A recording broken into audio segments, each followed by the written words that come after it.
All right, guys, welcome to Press X Podcast episode. What is this? 63, I believe.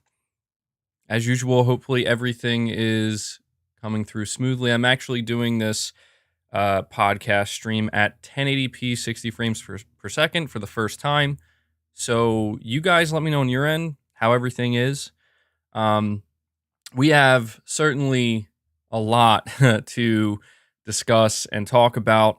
A lot of things happening this past week, and a lot of things seemingly coming up that are going to, I think, definitely start to drive even more excitement than there already is. So, we definitely have a ton to talk about. I also do want to make it known that if you can't tell, I am using a ring light. So give me a little bit of feedback on that. Tell me if it's helping the image quality at all. If it's I mean, a lot of people were telling me it's all about the lighting. So this is the first time I'm using that for the podcast. So give me some feedback on that. But yeah, let me just get rid of this here. And we're going to run down some of the topics that we are going to be discussing today. Saying there's too much light, a little overexposed. Yeah, I think I have it set to like the max brightness, so maybe I have to put that down a little bit. It's actually on the opposite side of me. I definitely can't reach it, and I do not feel like getting up because I'm kind of cornered in here a little bit. So, we'll call it that hero lighting. Yeah, yeah. Just like with the Horizon Forbidden West lighting on Aloy. I got my hero lighting going on. So, all right.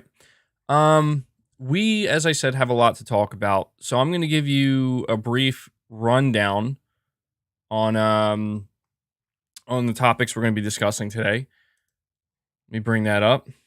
And for those of you who are here right now, do me a big favor. Please hit that like button. It definitely helps out the podcast and the stream way more than you know. And if you are watching this later on, throughout the week, whenever, please take a second to leave a like. It really does help.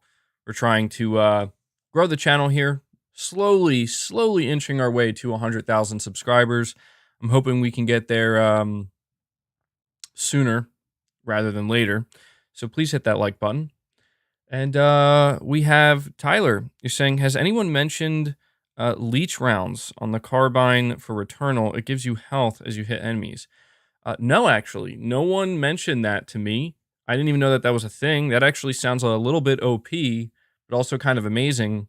Speaking of Returnal, I was literally just playing it, and I had to put my PlayStation 5 in rest mode because I am in the 5th biome, finally, and I don't want to spoil anything, and I'm not going to, but I'm in the 5th biome, and I'm pretty deep into it, if you get what I'm saying. I'm pretty deep into the 5th biome, and I'd asked for some tips for the 5th biome on Twitter, and a lot of people were saying, dude, you got to get the electro pylon driver.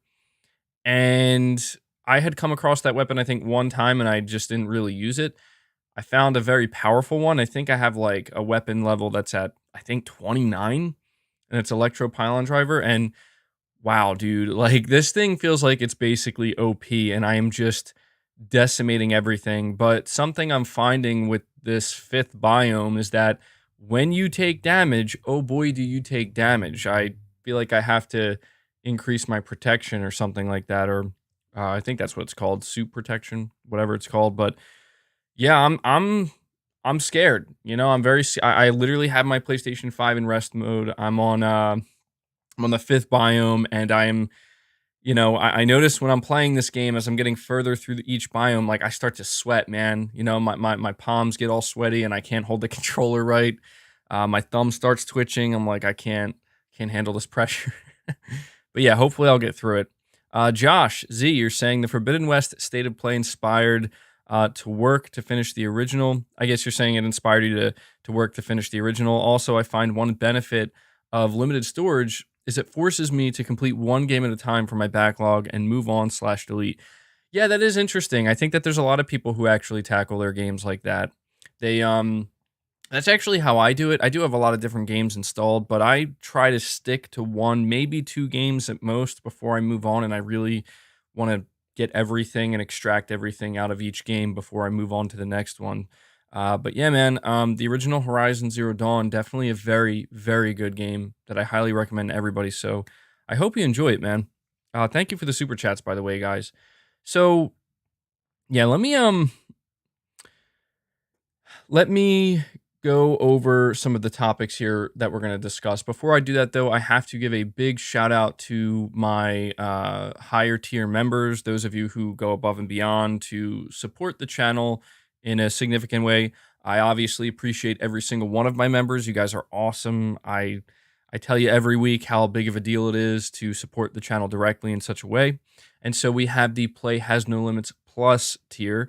These are individuals who are truly, maxing out how much they can support the channel each month with the memberships. So big shout out to Junior Jackson, Samuel Payne, Josh Z, Chlorine Caploni, David Gaines, D-Doc, Agile Ice 24, and D Luffy. Thank you guys so much for the continued support. Then we have the Play Has No Limits tier, which is also a higher tier.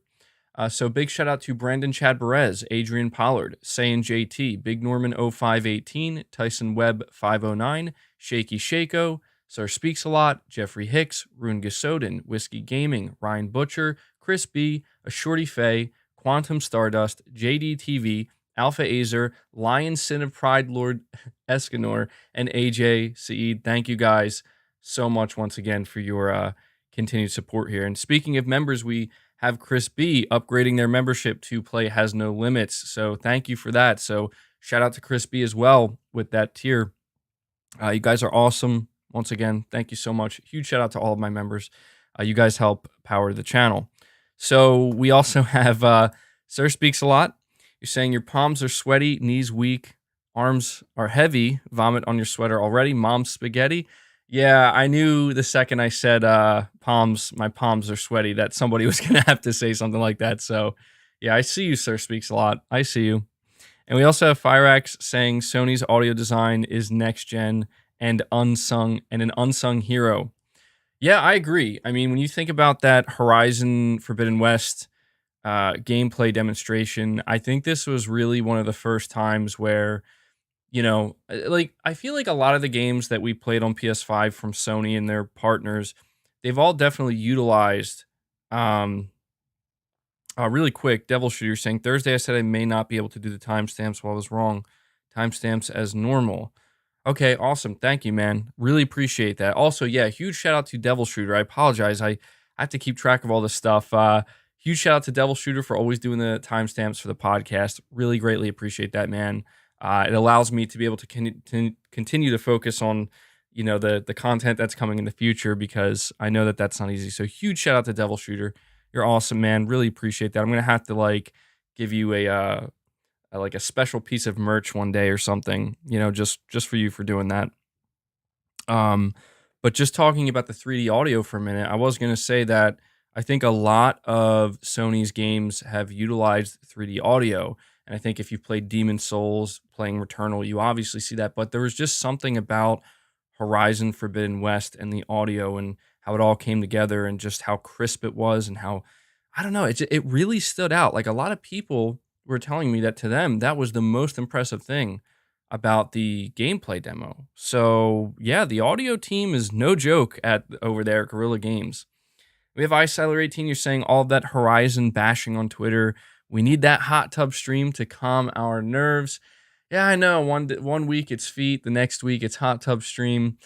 For now, you're just gonna have to settle with me, sitting here fully clothed, with my hat and a light ring at my desk. But thank you for that, man. We also have John Burkett saying, "Good show. Hit the like button, guys."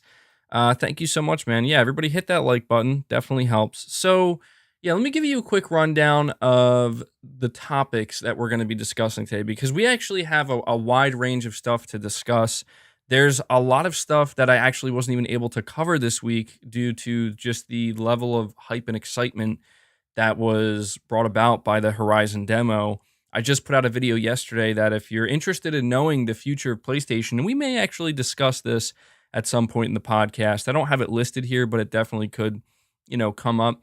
But I have a 23-minute video that I put out yesterday for anybody who's interested, where I go in depth on everything that was revealed with Sony's investor relations document, because it is pretty revealing, and it definitely tells us, it gives us a good idea and a good picture of what Sony's ultimately striving for, where their priorities lie right now, and how that's going to either change or not change going into further into this generation. So check that video out if you haven't. Christopher, you're saying, do you think Horizon is going to be delayed since they didn't give a date? That worries me. I do not. I'm not entirely sure why. You know what? Let's be honest. No one really knows why Sony or Guerrilla Games, why they didn't want to give a date. I want to tell you this. What people need to understand is that looking at this demo, it's a sign of confidence, not just in the game. I mean, obviously Sony's confident in the game. Guerrilla Games is confident in their own game. But what I mean is, it's you guys are always derailing me. But what I mean by that is they show confidence in the game releasing this year. If they were not confident that the game wasn't going to hit its 2021 mark, not only would they not have shown this gameplay demo so early in the year, but they definitely would not have put out a Twitter post, Guerrilla Games that is, letting everybody know that development is still on track. They did say that. And no, this is not them trying to damage control or anything. I think the reason why, and I think this is kind of obvious if you think about it, I think the reason why Guerrilla Games and Sony did not reveal a release date for Horizon Forbidden West yet is because E3 is right around the corner, and that means that Xbox's and Bethesda's big showcase is right around the corner.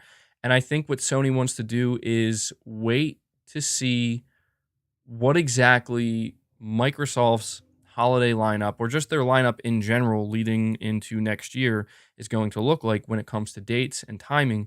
And I think Sony wants to just make sure that when they give a date, first of all, for Horizon Forbidden West, that they hit that date and they stick to it. But I think they also want to be very, very careful about where they drop Horizon. I really think, they're being very mindful. I think Horizon is a juggernaut. I think we all know that. I think we all know that it's more of a situation where anything else that's launching around Horizon needs to get out of Horizon's way. But still, I think Sony just wants to wait and see to make sure that they are, 100% good to go with their game, and that nothing, and I mean nothing, has the potential to get in the way of that. We have The Furious saying, how do your abs compare to Kratos? They don't. I have completely lost my abs. Very much have that dad bod going on now. I still got a lot of muscle mass, but yeah, I definitely don't have abs. I'm close to having a gut at this point, which is I'm okay with. But I have definitely been lacking in my training. So to answer your question, you can't compare them. Kratos is definitely looking much better than I am. We have Lyro. You're saying, if you said Kojima was a troll, does it mean he trolls insiders as well with the Sony neon light in the background? So yeah, I know I keep telling you guys I'm going to give you a rundown of the topics we're going to discuss, which I am still going to do that. But just to speak on that, so not everybody may know what you're talking about, Lyro. He's talking about some images that Hideo Kojima posted on his Twitter this past week. And they were a little bit strange. They were a little bit abrupt. One of them was of him eating a hamburger. It looked like a hamburger. He was eating his lunch. And in the background, you could see Sony's headquarters, I think it was. But what was interesting about the angle of the shot is in the top left, the logo was just sitting right there. Now, obviously, if this is anybody but Kojima, you don't think anything of it. Like, Kojima literally works across the street from Sony. So it's just like, okay, they took a picture and the Sony logo just happened to be in the background, for their offices. No big deal. But it's Kojima we're talking about. And it's worth noting he was taking some interesting photos that day. There was another photo where he was standing up, clearly posing. It wasn't like he clearly told his secretary or his assistant, whoever it was, to take this picture of him standing up, looking at, I assume, a screen or something, saying, I'm at work. And at the bottom left corner, it was a PC looked like an Alienware PC or something like that. But the lighting on it was the same blue color that we saw from Sony's headquarters, their logo outside their building. Now, look, I know it's all like, oh, conspiracy theory, tinfoil hat wearing and all that stuff. I get it, but this is Kojima we are talking about. It's as I said in my tweet, like when he is in troll mode, yeah, you have to try to connect the dots, even when it seems like there may be no dots to connect. But that's the question that we don't have the answer to. Is Kojima in troll mode? It seems like it's been a while. It seems like we're long overdue for a proper Kojima trolling. And I think this might be the start of one. That's just my suspicion. Somebody's been following Metal Gear and, the lead up to a lot of these announcements from Kojima. So I don't know. Some people were looking at that and they're like, oh, Kojima's trying to subtly confirm that he's still working with Sony.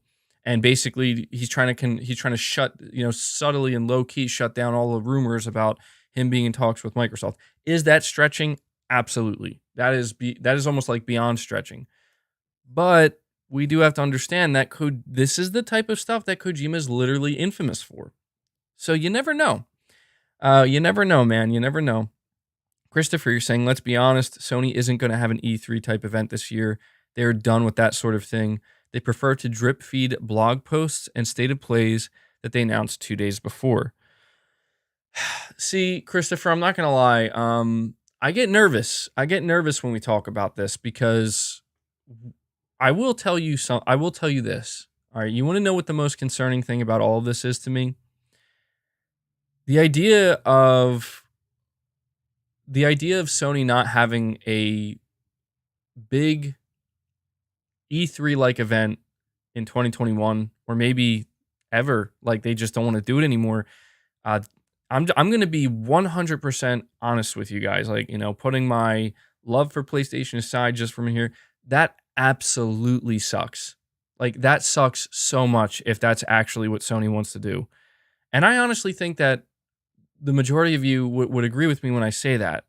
Now that, does that mean that Sony won't do anything if that's the route they go? No. And I actually do think that there is something else they could do to kind of make up for it. So if it's like, well, maybe instead of Sony having one big major event in the middle of the year, they just kind of want to disperse new stuff each month through like stated plays and stuff like that. I feel like that would definitely make up for it because at that point you would know, every month or two you have something new to look forward to.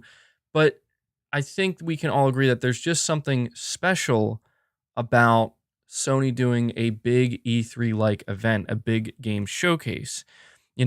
Christopher, you're basically saying that you are convinced that Sony will not have a big event, that they just, they come off as like they're not going to. And what I was going to tell you guys is that the most concerning thing about this, like if you were to ask me, like, MBG, do you think Sony's going to have an event?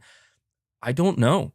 The most concerning thing is we have heard nothing when it comes to rumors or leaks. But that doesn't necessarily indicate that Sony's not going to have an event. The reason why I say this is because did anybody, and I mean anybody, any of the insiders, right? Did anybody know that Sony was going to suddenly show off some Horizon Forbidden West gameplay? We had literally no indication, no clue, no hints from anybody. What this tells me is that not necessarily, well, because we haven't heard any rumors or any leaks about an upcoming event, that means it's definitely not going to happen. I mean, it doesn't bode well for it, but what we can take away from this random Horizon Forbidden West gameplay demo that just dropped literally out of the sky is that Sony is on lock right now. You're saying Imran Khan said an event is coming soon yesterday? Can you, Carriol, if I'm saying your name correctly, can you refer me to, did he say that on Twitter, I'm assuming? Because Imran Khan has been, he definitely has some sources. He's been correct about some stuff. And if this is the case, this could be our first hint, actually. I may have missed this. So please let me know where I can find that. But what I wanted to say, just a heads up, you're saying the thumbnail shows MBG's photoshopping seals. I didn't make that. Unfortunately, I do not know who made that, so I don't want to take credit for it. If I knew who made it, I would credit them, but I don't know. I just found it randomly. But I thought it was really funny. You're saying even Jeff Grubb said Sony's on lockdown with leaks. Oh yeah, dude. He said it on a live stream yesterday. Okay. Do you think you could give me a little bit of context, maybe in the chat? You could let me know. Don't quote. I mean, you can quote him if you want, but paraphrase. Just let me know exactly what he said because I haven't heard or anything about it, and to me that's interesting. Morgan, you're saying I think it was smart of Sony to show Horizon gameplay so early. Every game now that Xbox reveals at E3 will be compared to the bar that Horizon set. Yeah, so that is 100% true. Kirill, I don't know if I'm saying your name correctly, but you said it was spread on Twitter yesterday. Okay, I'll go check that out. But Morgan, you're 100% correct. That is actually something that I've been saying for a little while now, which is that the amount of pressure that Sony just put on Microsoft to have not just a good show, but a great show. And you know what? Let's not even talk about it in those terms. Sony put pressure on Microsoft.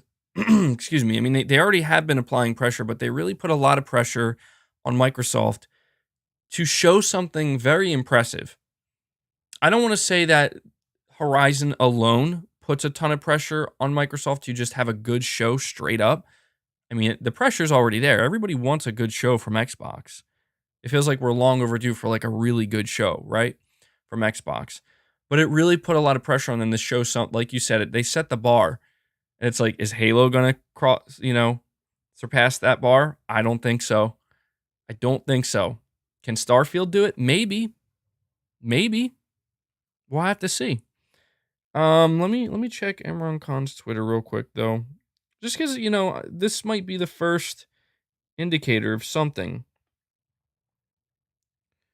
Okay, Imran Khan. Give me a second, guys. I apologize. I don't like doing this stuff on the fly, but sometimes you guys end up feeding me some info live during these podcasts that I'm not 100% sure about. Seems like he tweets a lot. I'm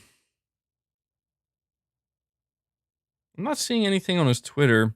Maybe when you said it was being spread on Twitter, maybe it was like people spreading the clip around. I guess maybe he wouldn't do that himself. Well, listen, if anybody is able to, if any one of you guys happens to know about this clip and you're able to like send it to me or, through Twitter, send it my way. Maybe you can actually put it in the podcast thread. I tweeted out the podcast. If you happen to come across somebody who clipped this, put it there for me so I can listen to it and check it out. I would really appreciate that if you're able to, because I obviously can't do it right now. But Christopher, you're saying why would they show Horizon now and not save it for a theatrical event? Why blow your load ahead of time? Okay, you tagged me regarding the Imran Khan thing. I'll answer that in a second, Christopher. I just want to make sure I can get this because I do find this interesting. For some reason, like it never, I never get notified on Twitter of like mentions. At least it seems like I don't. Hopefully, I can find this. The only thing that's annoying about this is I always get annoyed when I have to do this stuff on the fly. Live. Saying Imran Khan said on his Twitch channel Fanbyte during the Horizon stream. So like you said, you tagged me and it's like, it won't even show me who's tagging me in anything. If you can, dude, who is that? Lucas. If you're able to, man, if you could just post that, if you're able to, underneath my podcast tweet, letting you know that the podcast is what it's going to be about. If you could do that for me, I'd really appreciate it, man. Because I don't want to just sit here and keep messing around on Twitter. So speaks a lot. You're asking me. I'm looking for the clip of Imran Khan claiming that Sony's has an event. Because he is considered somewhat of an insider. He's also the one who talked about... Okay, you're saying you just did? All right. Appreciate that, man. I'll get to these super chats in just a second, guys. I want to make sure that I can, because I'm very interested in this. Imran Khan has been correct about some stuff in the past.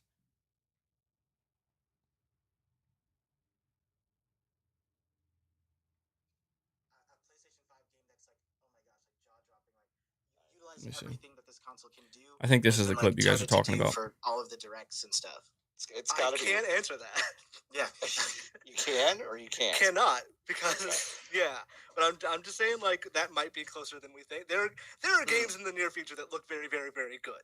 And like somewhat jaw dropping, I would say. When do you think we'll see like a PlayStation 5 game that's like, oh my gosh, like jaw dropping? So I don't know. Is that him? Okay, so that's coming from Joe Miller, who says the new PS5 showcase and its jaw-dropping games graphically might be much closer than we think. Okay. Yeah, I mean, he was definitely very cagey about the way he talked about that, which is understandable because it does seem that Sony is 100% on lockdown right now. So I do feel like if Imran Khan, that's who that was, by the way. Apparently, he definitely has some inside sources that have a really good idea of what Sony's doing. He's the one who let us know about all of these third-party deals that Sony had, and he's always very ambiguous about the stuff he reveals and leaks. And I think that just kind of goes to show that Sony is 100% on lockdown. Like, if you are going to be the person to leak something, like they're gonna come after you. I think after that Last of Us 2 thing and, just everything that went down last year, I think Sony basically they're like, nope, never again. Nothing's leaking out. But what's interesting is he mentions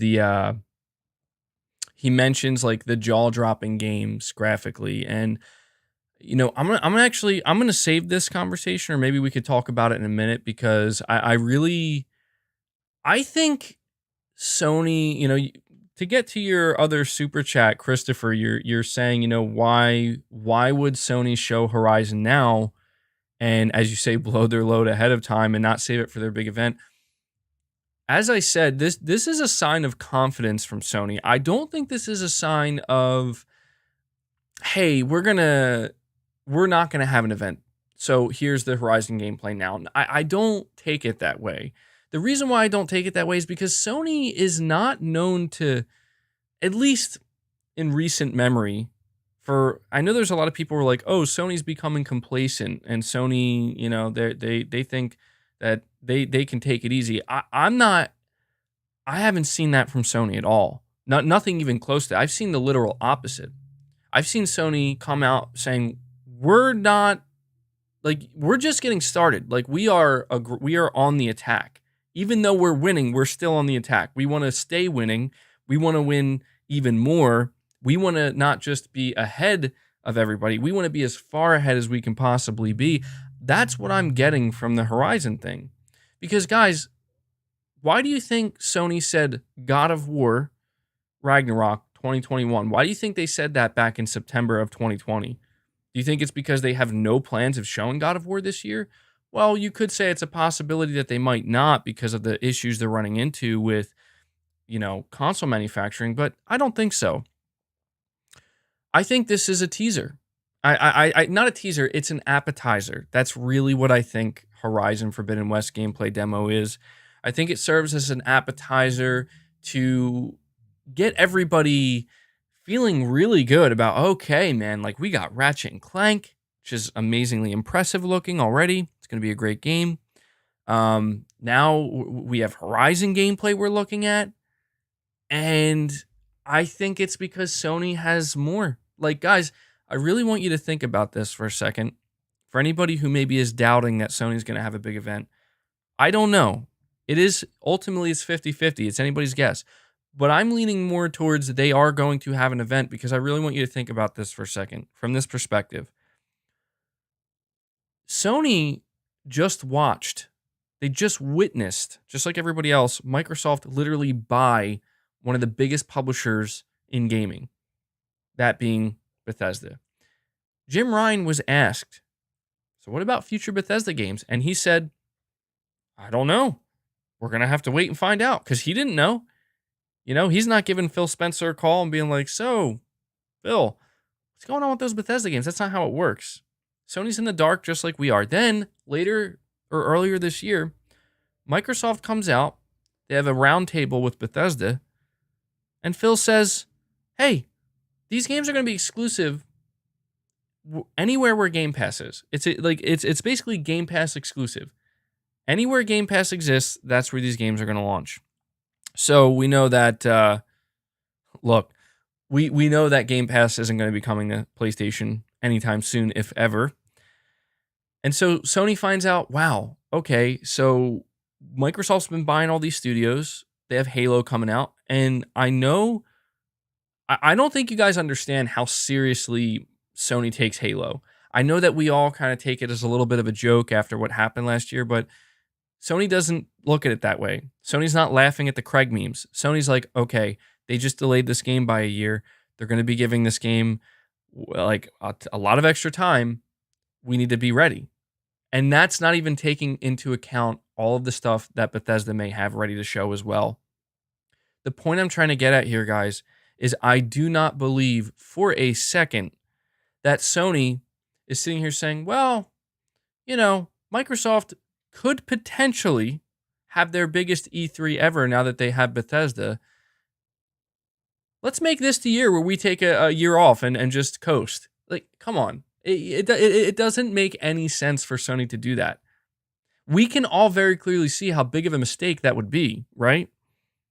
So surely the people who are running this stuff, I want you to keep in mind, and I'll move on from this. I know I was supposed to give you a rundown of the topics, but you guys are actually already talking about all of the stuff all of the different topics we were going to be bringing up.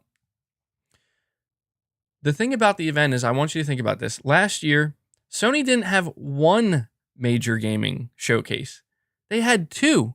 They had two full-blown E3-like events. Granted, the second one, in the eyes of some gamers, was not as exciting, but it was still very big, And you could easily say, well, that's because they had the PS5, dude.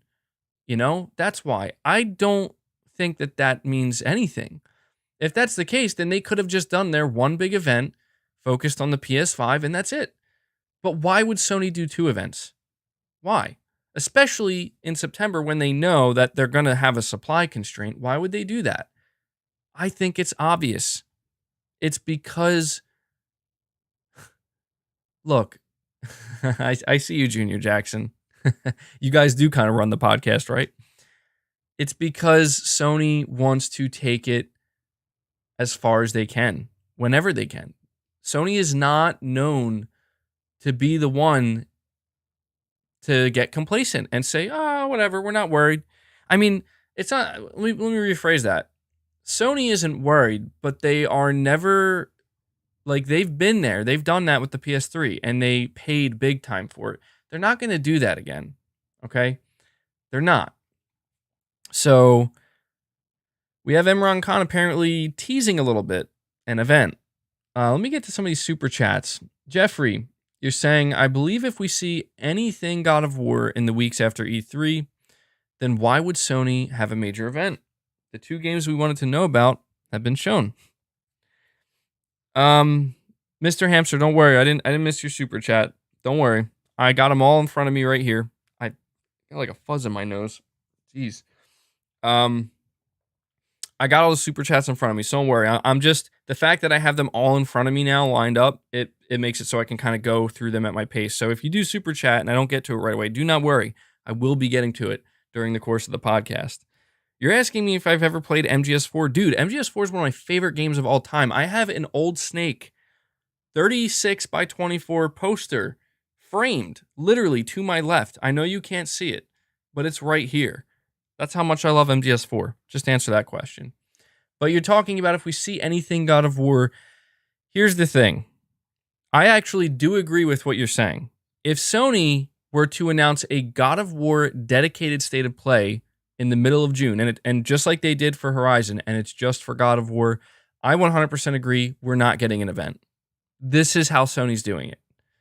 However, I do not believe for a second that's what Sony's going to do. Another thing I need to remind everybody of, for those who are maybe feeling a little bit nervous that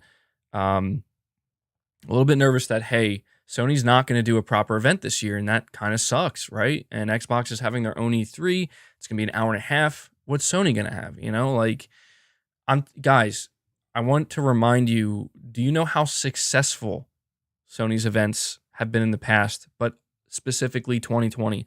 I know that Sony had the PS5, and that definitely added to it, right? But do you like go back and look at how many views across the board? Like, how many people were just there ready to watch and see what Sony has? The point is, Sony has so much more to gain than anything to lose by doing a proper event. I know that Sony comes off as like they don't like doing these events. It's not that they don't like doing them, as far as I can tell. It's just they want to make sure that when they do have these events, that they don't hurt them, that they're worth it. Because Sony has had some lackluster events. People talk about like E3. What was it? 29? Was it 2018? I don't even think they went to E3 in 19. Basically, their last E3, people were like, "Oh man, like, come on, Sony, like you can do better than this." And I think that really bothered them. I think that's like, like, yeah, like we need to make sure if we're gonna have our events. And I think that's part of it, guys. Like Sony, it's in their hands. They can do it whenever they want, and they can wait as long as they want, and they can look. The reason why Sony's not doing E3 is to save money. And make sure that whenever they do put money into any of their own events, they don't have to be under some kind of time constraint. They don't have to worry about, you know what I mean? They don't have to worry about paying the ESA. They're doing their own thing. So, I think that people just have to understand that if we're going to see God of War this year, which I am confident we are, if we don't, that would change a lot of things. If we don't hear or see anything about God of War Ragnarok this year, that would change the dynamic in a pretty significant way, in my opinion. But I do believe, and I am confident that we are going to get that God of War proper reveal this year. And when we get it, it's going to be at their event. I really believe that. I'm not going to lie, I would be very disappointed if that's not how it went down. I'd be very disappointed because it seems right. Let's be honest. A lot of people showed up to the last State of Play. In fact, the Horizon Forbidden West gameplay demo with this latest State of Play was Sony's most watched single game focused State of Play ever.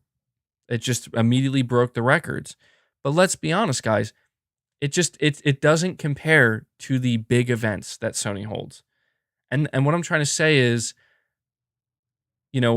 Sony wants to make sure, at least this is just speaking logically, show God of War when you have the most amount of eyes on you. You will have the most amount of eyes on you and the most amount of people watching when you have your proper event. Does that mean Horizon's not going to be there? Of course not. Horizon will be at their event. In fact, they probably have a release date trailer that they've been saving. Maybe that's exactly what they're saving it for. By the way, guys, we have over 950 people here watching with us, which is awesome. Really appreciate you guys hanging out with me. Please hit that like button to help this podcast out. We are at 366 likes. We can easily get to 400. Let's see if we can get to 500, 600. Really appreciate that. As I say each week, it really helps. I just have to remind everybody because I know it's not right there. So hit that like button. To get to some of these other super chats, Siler is saying, how's the 5th biome treating you in Returnal? I did mention it earlier. It's really brutal, but I discovered the electropylon driver, and I think I have my health currently maxed out to like 210%. So it's going well. I'm very deep into it. I'm very scared. So that's pretty much where I'm at. I'm very scared, and I'm very deep into the 5th biome. PS5 is currently in rest mode. I'm eager to get back to it, but I'm nervous, man. I'm nervous. So I'm getting there, though. I feel more confident than I ever have. But now that I've said that out loud, I will probably die immediately when I return to it. But thanks for asking, man. And you're also saying, Siler, Sony and Rockstar basically have some mafia-type NDA. Even their families have to sign it, LOL. Yeah, dude. That's what I'm realizing. Like, there has been no leaks, no rumors. In fact, that Final Fantasy Origin leak is like the only proper leak we've gotten this year, and it took like almost 6 months. Yes, Sony has some type of mafia NDA, going on where if you break it, you're done. Like, you're throwing your life away. And that's why nobody's breaking these NDAs, man. Meanwhile, on Microsoft, it's like each week they have something leaking, which, if you're an Xbox content creator, if you're an Xbox fan, that's not a bad thing. Although there's something to be said for the fact that Sony has kept all this stuff from leaking. It really does create this weird. I think one of the things Sony does like about, having that extreme NDA is they like this. They like having this ambiguity where it's like, well, we haven't heard anything. So does that mean Sony's is something bad happening? And it's like, no, actually, wait until you see what we have. Wait until you see what's behind the curtain. Mr. Hamster, you're saying, hey man, good day, isn't it? It is. It is a good day. I got to tell you, like, I was very excited to do this podcast because I knew that we were going to have a lot of very exciting news and stuff to talk about. And we're just scratching the surface of some of the stuff that I wanted to discuss. Now, I can't promise that this is going to be a 3-hour long podcast like last week's. It may be. But by the way, guys, got to tell you, because I'm taking a sip of my coffee here. I know I got this like plain red mug. It's a big red mug. People have been asking me about the Rant Juice mugs. They're in the shop right now. They're just not displayed on my channel yet because that takes a couple days. But if you are interested in the Rant Juice mugs, in every video and every podcast in the description, I have a link to my store, and they're there. There's a couple different selections as well. So I also put this up, by the way, the God of War tapestry here, or maybe I should go this way. You can buy this exact thing from my shop if you want. There's t-shirts with this on it. There's a bunch of stuff. So if you're interested, it's a really weird angle. My God, it looks like I have like no arm. But if you're interested in any of that, it's up in the shop right now. It's just not displayed on my channel right now. So it will be displayed, but like basically by next podcast, you're going to see it displayed at the bottom. I just wanted to let everybody know because I get questions about that each week. So yeah, just wanted to let everybody know. I meant to let you guys know in the beginning. But okay, let's keep going here. So thank you for that, Mr. Hamster. We have Michelle, I think. Hopefully I'm saying your name correctly. You're saying, hey MBG, still waiting to get my hands on a PS5, but I'm fine with waiting until Horizon 2 and God of War drops. Do you think waiting is a good idea? I mean, I don't think you have anything to lose by waiting. I think it really just comes down to how important it is to you to like be there day one, right? For me personally, it's always important to be there day one for PlayStation related stuff. Obviously, I have this whole thing going on here on the channel, so it's a little bit different, but I've always been that way, even when I didn't have a YouTube channel. And I feel like if you're able to be patient and you're able to wait and it really doesn't bother you, then I think waiting, it can be a good idea because you can only benefit from that, right? Games get some patches for, to iron out whatever bugs there may be, although Sony's games usually don't have many. But you also, waiting to get a PS5, you're going to have the benefit of them ironing out the firmware and the OS and all that stuff and improving it. And so you only have, and also, eventually, depending on how long you wait, you can save some money as well. So to answer your question, I think it just comes down to you. If you want my recommendation is if you have the means to experience it now and experience these games when they drop, if you have the means, I would recommend it. I think that's also a good idea, but I also think it's a good idea if it's not within your means and it's just too difficult, or maybe you just have no choice but to wait. Don't feel so bad about waiting because there are benefits and there is a reward to an extent for waiting. So hopefully that helps. Thank you for the super chat. We have Jay, the Realist, saying, feel like they'll show more Horizon Forbidden West gameplay at Summer Game Fest and give us a release date. Yeah, that's interesting as well. So that's another thing I want to pay attention to, guys. Summer Game Fest is happening, I believe June 10th. I'll be streaming it. Sony will be there. That's literally a day before Ratchet and Clank drops. I don't know if Sony does show up there in a big way, because I feel like, if they do show up there in a big way, I don't know if that means anything about their own event, but I could see that. I think that would actually make a lot of sense. We do have to understand that Guerrilla Games did say that they're going to share more information about the release date soon.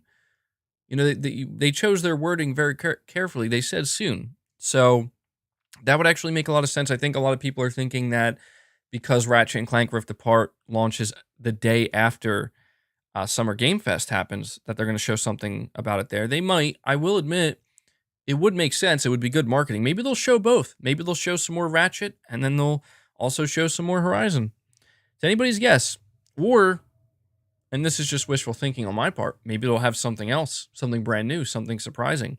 Maybe they're like, oh, our Final Fantasy Origin game got leaked. They went over to Square Enix and are like, can we just reveal this at Summer Game Fest? Obviously, that's not what's happening, but you never know.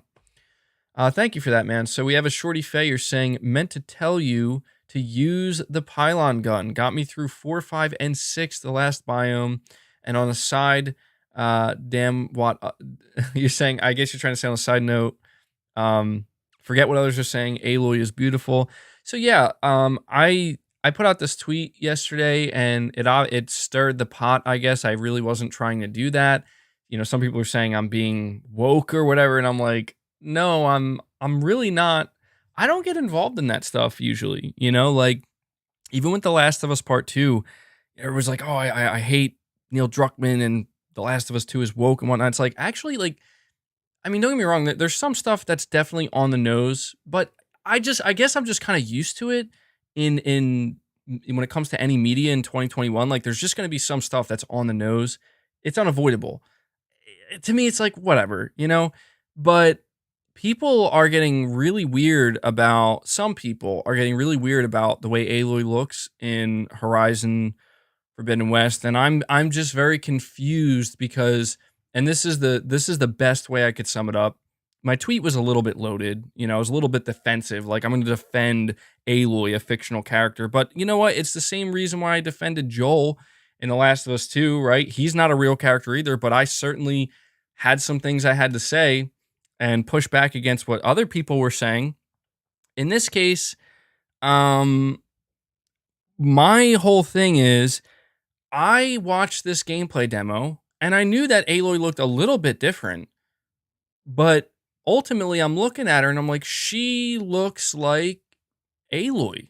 Like I genuinely, like, people are like, oh, she's fat and her cheeks, and I'm like, what? Like, she looks like a more realistic rendition, a more humanized version of Aloy, which is to be expected with the graphical improvement.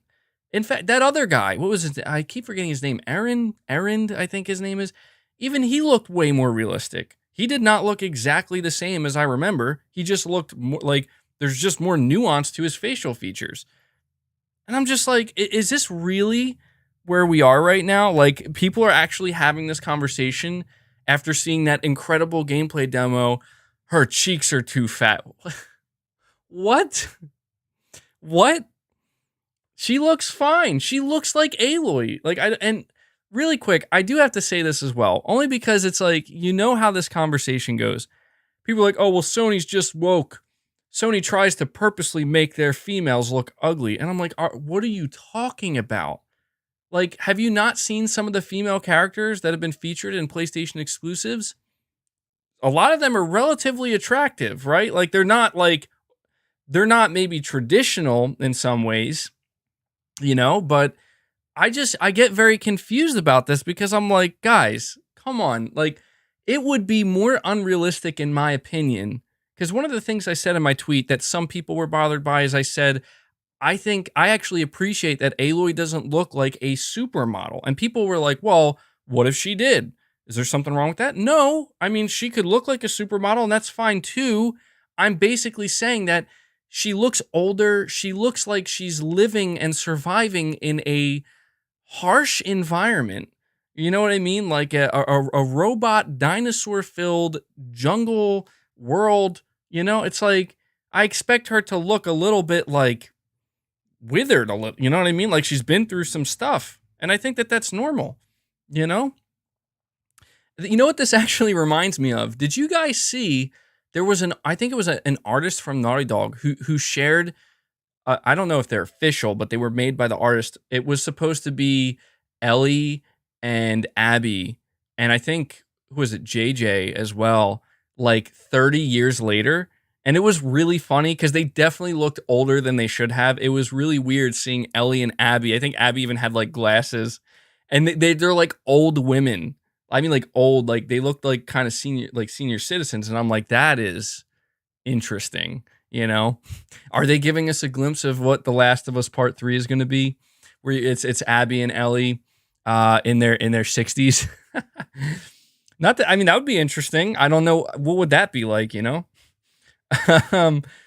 But yeah, you know, I don't mean to sound too ranty here, and I'm not even trying to rant. It's just like, I mean, what I get from this, what I gather from this is that there's a lot of Xbox fans, like, you know, loyal Xbox fans that they were not happy about the treatment that Craig got last year and how everybody was memeing and making fun of Halo. So I think a lot of these people, and it's not just them, because this is, and I have to believe this because there's no way people actually take it this seriously, right? Like, there's just no way. I just don't believe it. It's so ridiculous. They're basically finding their own way to kind of like, okay, now we're going to make fun of Horizon. We're going to give it to you back. I just feel like it just comes off as a little bit like, not even a little bit. It's super petty. Like, guys, this is like, that's the best you have. Like, really, her cheeks are too fat. Like that's what you have. Okay. It doesn't change the way Craig looked. Like, you got to get over it, guys. You got to get over it. Honestly, it's pretty entertaining. I got to tell you. It's entertaining, man. Because I feel like on Twitter, it's like on Twitter, it's you're putting out text. It's a lot of times you're perceived as being taken very seriously, when in reality, I'm like smiling and kind of laughing a little bit. You know, like the first thing I said in my tweet is like, what the hell is wrong with people? Because I'm laughing. I'm like, what is wrong with people that this is even a conversation? Question mark. You're saying, are you having problems with the rest mode on your PS5? I heard in an article that the issue is not fixed. And what's up, bro? Well, no, I have had. I really hope that I don't. I really hope that I'm not like jinxing myself right now. But my PS5 is currently in rest mode with Returnal on there because, you know, I can't save. I've had no issues with rest mode on the PS5, not a single issue, not once. So I feel like there's like a very small group of people, very few who actually have that issue. So yeah. Oh, one last thing I want to say too about the whole Aloy thing and the way people are talking about it. Only because, you know, some people have come to me and they were saying like, dude, look, we're just not happy with her change. Like, it's not that she looks bigger or anything or older. Like, some people are saying that they're just genuinely upset that they like seemingly made some alterations to her character model. And I feel like this is a little bit like, that's the most valid argument I've heard, but I feel like you also have to understand that this is kind of like this. It's not kind of normal. This is normal. We see this every generation. Do you remember how different Nathan Drake looked from going from Uncharted 3 to 4? I mean, he was older and therefore obviously he looked older, but I don't know if people were making a big deal about that, but like, did people not notice that they changed Joel's facial structure a little bit in The Last of Us Part 2? I didn't see anybody talking about that, but that's a change that they made. If you go look at The Last of Us 1 and their cutscenes with Joel, and then you look at the flashback cutscenes with Joel and Ellie in The Last of Us Part 2, they slightly altered his facial structure, which I thought was fine. You know, it looked like they literally gave him a little bit less of a jawline. And I'm like, you know, it's not something that's like, in my opinion, worth complaining about, because it's like, it's a change that they made because I guess they just thought, you know, it looks more natural or whatever. Or like, you know, and I got to tell you, Joel in The Last of Us Part 2 looked like super realistic, man, you know?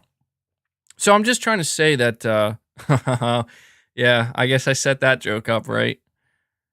Yeah. Um, you're saying I have some fat cheeks? Do I got some fat cheeks? Yeah, I don't know. I don't know. Maybe that's why I'm defending Aloy. I have fat cheeks. I take offense. This is not cool. Stop hating on people with fat cheeks. I don't know, man. But I gotta tell you, and this is me being like totally just focused on the game. Like I gotta say, I went back and I'm like looking at these images that people are sending me, because people are sending me a lot of images of the characters and the facial expressions, and they're doing it. Some of them are doing it in an attempt to defend them. Others are doing it in an attempt to like show me like, look at how bad this looks. And I'm like, we must be looking at different things, because this looks like super real. Like this looks very realistic. And if I'm not mistaken, I think that's one of the things that Horizon Zero Dawn was kind of criticized for, was they had very stiff facial animations, and it wasn't as natural. And that's one of the things that I feel like really stood out in this demo. When I'm looking at Aloy and she's clearly agitated or frustrated, like she was able to properly convey her emotions through her facial expressions. With that being said, I'm sure some of you are asking, MBG, you've been doing nothing but praising this Horizon Forbidden West demo. Was there anything that bothered me? Anything I didn't like? I'm going to answer that in a second. I do want to get to some of these super chats, though. Okay? I'm going to answer that in a second. Did I see her hair glowing? I did. That was a little weird. I'm not sure what's going on with that. Maybe just some lighting issues. But it wasn't like that bad. Like, it wasn't like, whoa, what's going on? You know, her hair looks like it's on fire or something like that. Siler is saying Aloy, Abby, and Ellie are basically an apocalyptic area. There's no salons. I don't know why I said salons. Salons. Yeah, there's no salons.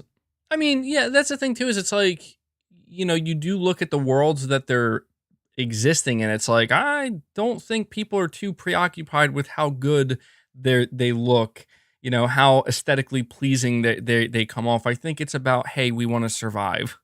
I'm pretty sure that's what it's about. Gooey, you're saying explain cheeks are too fat. Yeah.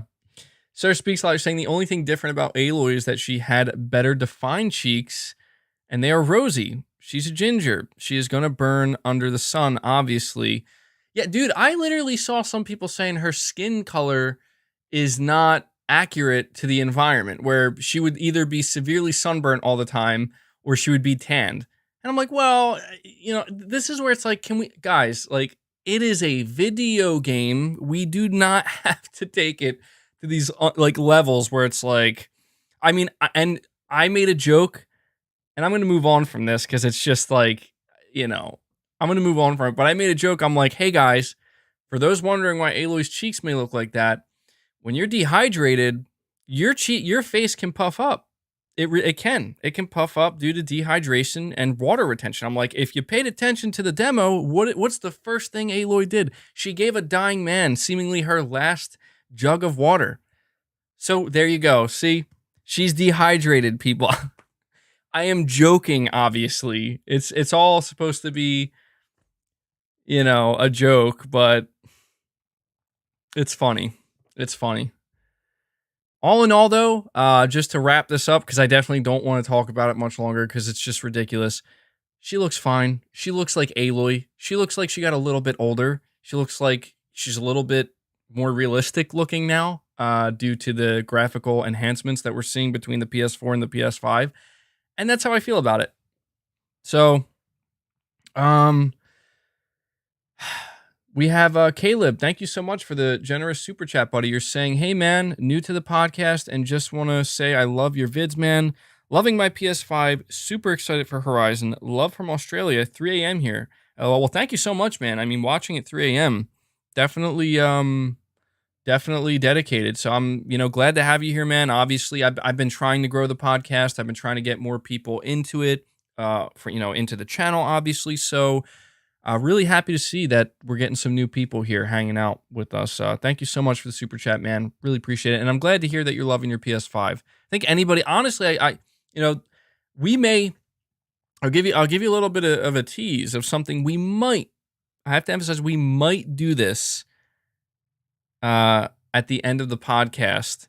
It really depends on timing, but Kotaku put out a short article. I don't know. It's so short. I don't know if I could do a dedicated video on it, but it was a short article saying you still don't need a PS5 or something like that.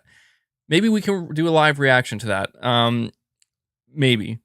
I see some people saying like, okay, so you're saying you're saying it all started with Peter Parker's face. Now everyone can't stop talking about characters' faces.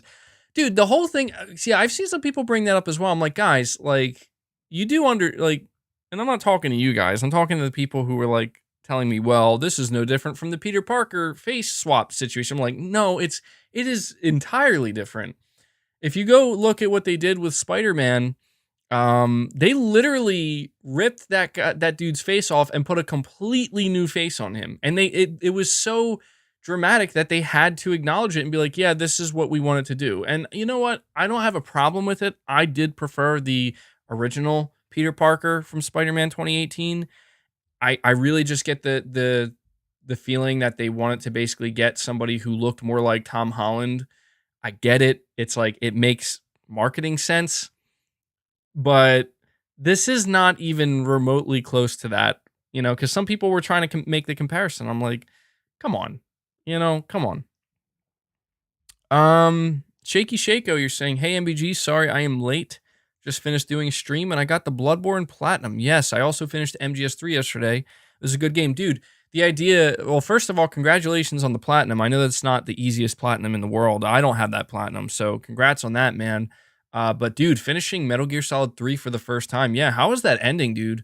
How was that ending? Because I got to tell you, and I don't want to spoil anything, it's an old game, but the ending of MGS3 and 2, honestly, the ending of every MGS game, but I remember, like, when I finished MGS3, dude, that stuck with me, man.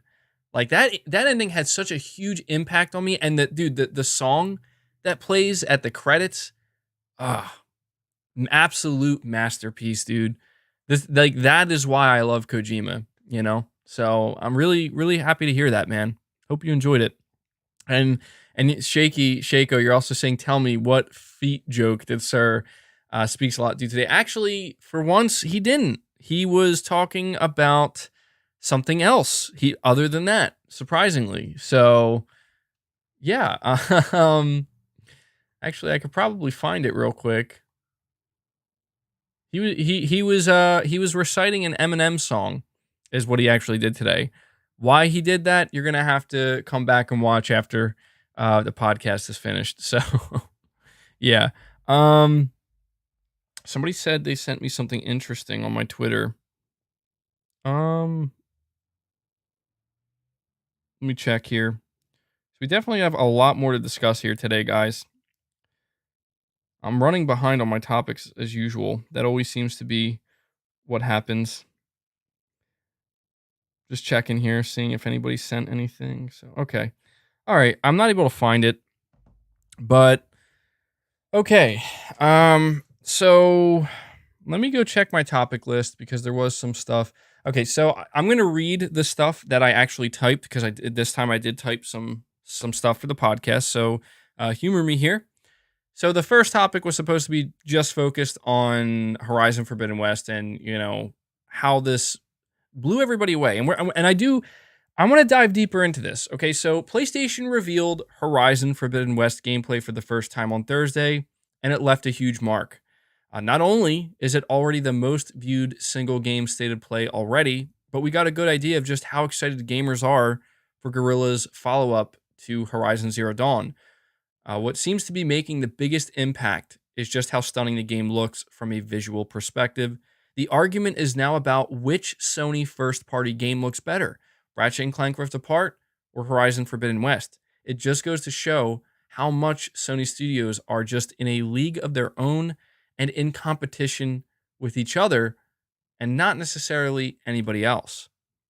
I wanted to be sure to talk about this because, some people were criticizing the gameplay a little bit of Forbidden West. We're like, oh, it's not different enough. And I'm like, well, guys, like, they're adding some stuff. They're obviously, to an extent, limited in what they can add since it is a cross-gen game. But I think the thing that truly shocked people the most is how visually stunning this game looked. Now, if you say to me, no, MBG, listen, Forbidden West is not the best looking game.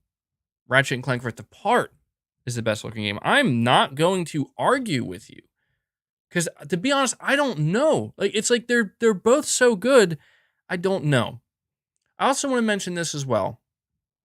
Some people are trying to look. I'm trying not to give too much attention or shine too much of a light on the trolls and whatnot. I know that some of you don't like when I do that, but we have to acknowledge some of the things that were being said, and this is a reality. Okay, Caleb, you're saying don't care for Xbox games, but Hellblade 2 looks great. I agree. I really hope we see Hellblade 2. You also say, also MBG, how's Returnal going for you? So I don't want to keep repeating it, but I'm at the 5th biome. I'm neck deep in the 5th biome. PlayStation 5 currently in rest mode. I will report to you guys through Twitter how it goes down. So that's where I'm at. But yeah, dude, I hope we see some Hellblade 2 at E3 this year. But I want to talk about this because this is something that, unfortunately, some people were using against the Horizon Forbidden West demo, and I feel like it's valid. It's valid, but there are two types of people who use it. There's one type of person who says, okay, dude, that was awesome and that looks really good, but I'm not digging the fact that we're seeing this game at 30 frames. Will there be a 60 FPS performance mode? And my answer to that is absolutely there will be. That shouldn't even be a question. It would be shocking if there wasn't a 60 FPS performance mode. I mean, you look at every other PS5 game. When has there not been a performance mode, right? And if you're asking me, well, will it be 1080p 60? Very unlikely. Very unlikely.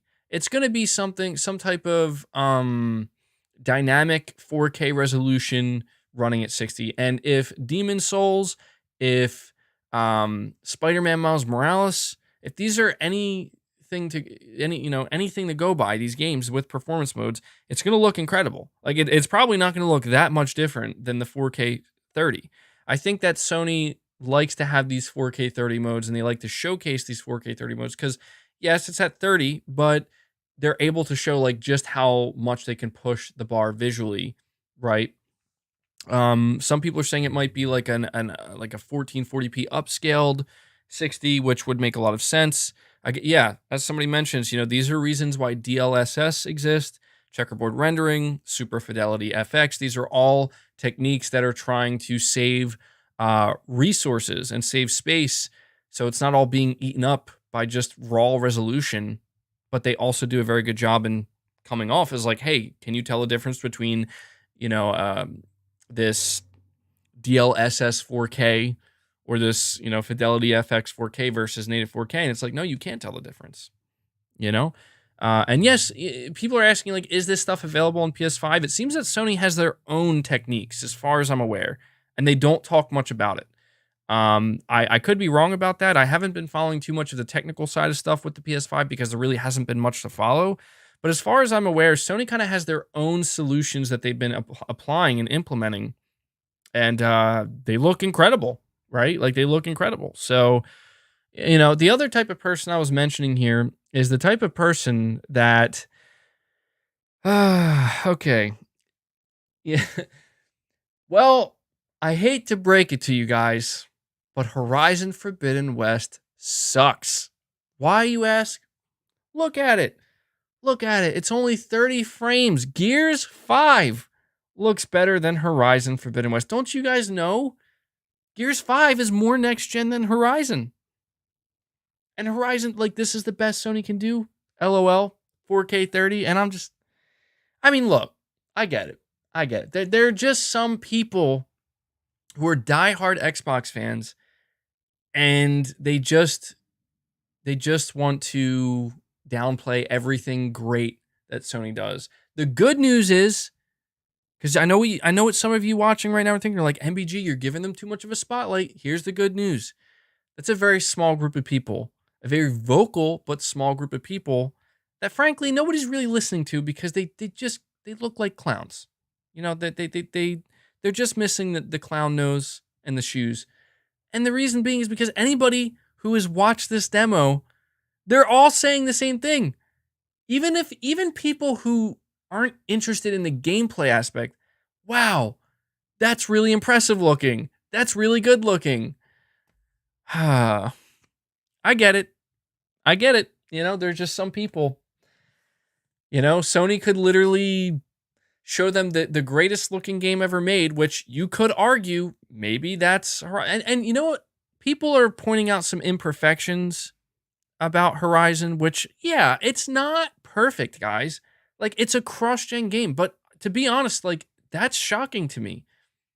That's why I think Horizon is almost more impressive to me than Ratchet and Clank, because Ratchet and Clank, it like, in some ways, I went back and I watched both of these demos. I'm like, there are some things here with Ratchet and Clank that do look more visually impressive. Crisp, I think, is the word I'm looking for. Like, it just looks more visually crisp in some ways than Horizon. But the fact that Horizon looks the way it does and it's cross-gen is kind of mind-boggling, you know? Question mark is saying, how much does FPS matter to you, MBG? Because if you like the game, you should like it, right? Yeah, dude, look, here's the thing. If Sony told me, hey, you're like, it's only going to be 30 FPS, which they're not going to. I'm telling you now, I would be shocked if they did that. But if that was the case, if it turns out you can only play this game at 30 FPS, I'd be like, okay. I mean, that's not how I want to play it, but I'm going to play it nonetheless, and I'm going to enjoy it. I would say, Sony, you're insane because you have now conditioned me to play all of my games at 60. If you're asking me how much does FPS matter, I have officially become a 60 FPS snob. I hate to admit it, but now that every game I play is at 60 FPS, I simply cannot go back to 30. I would if I had to experience a game like Horizon, but I know I'm not going to have to. I know there will be a 60 FPS performance mode. We know that Ratchet and Clank has a 60 FPS performance mode, and we know that there's also a 4K fidelity mode that this is how they show the game off. I'm playing Ratchet and Clank at 60. I want to play Horizon at 60. If I had no choice, I would do it, but I feel like we're well beyond that point now where we do have a choice, right?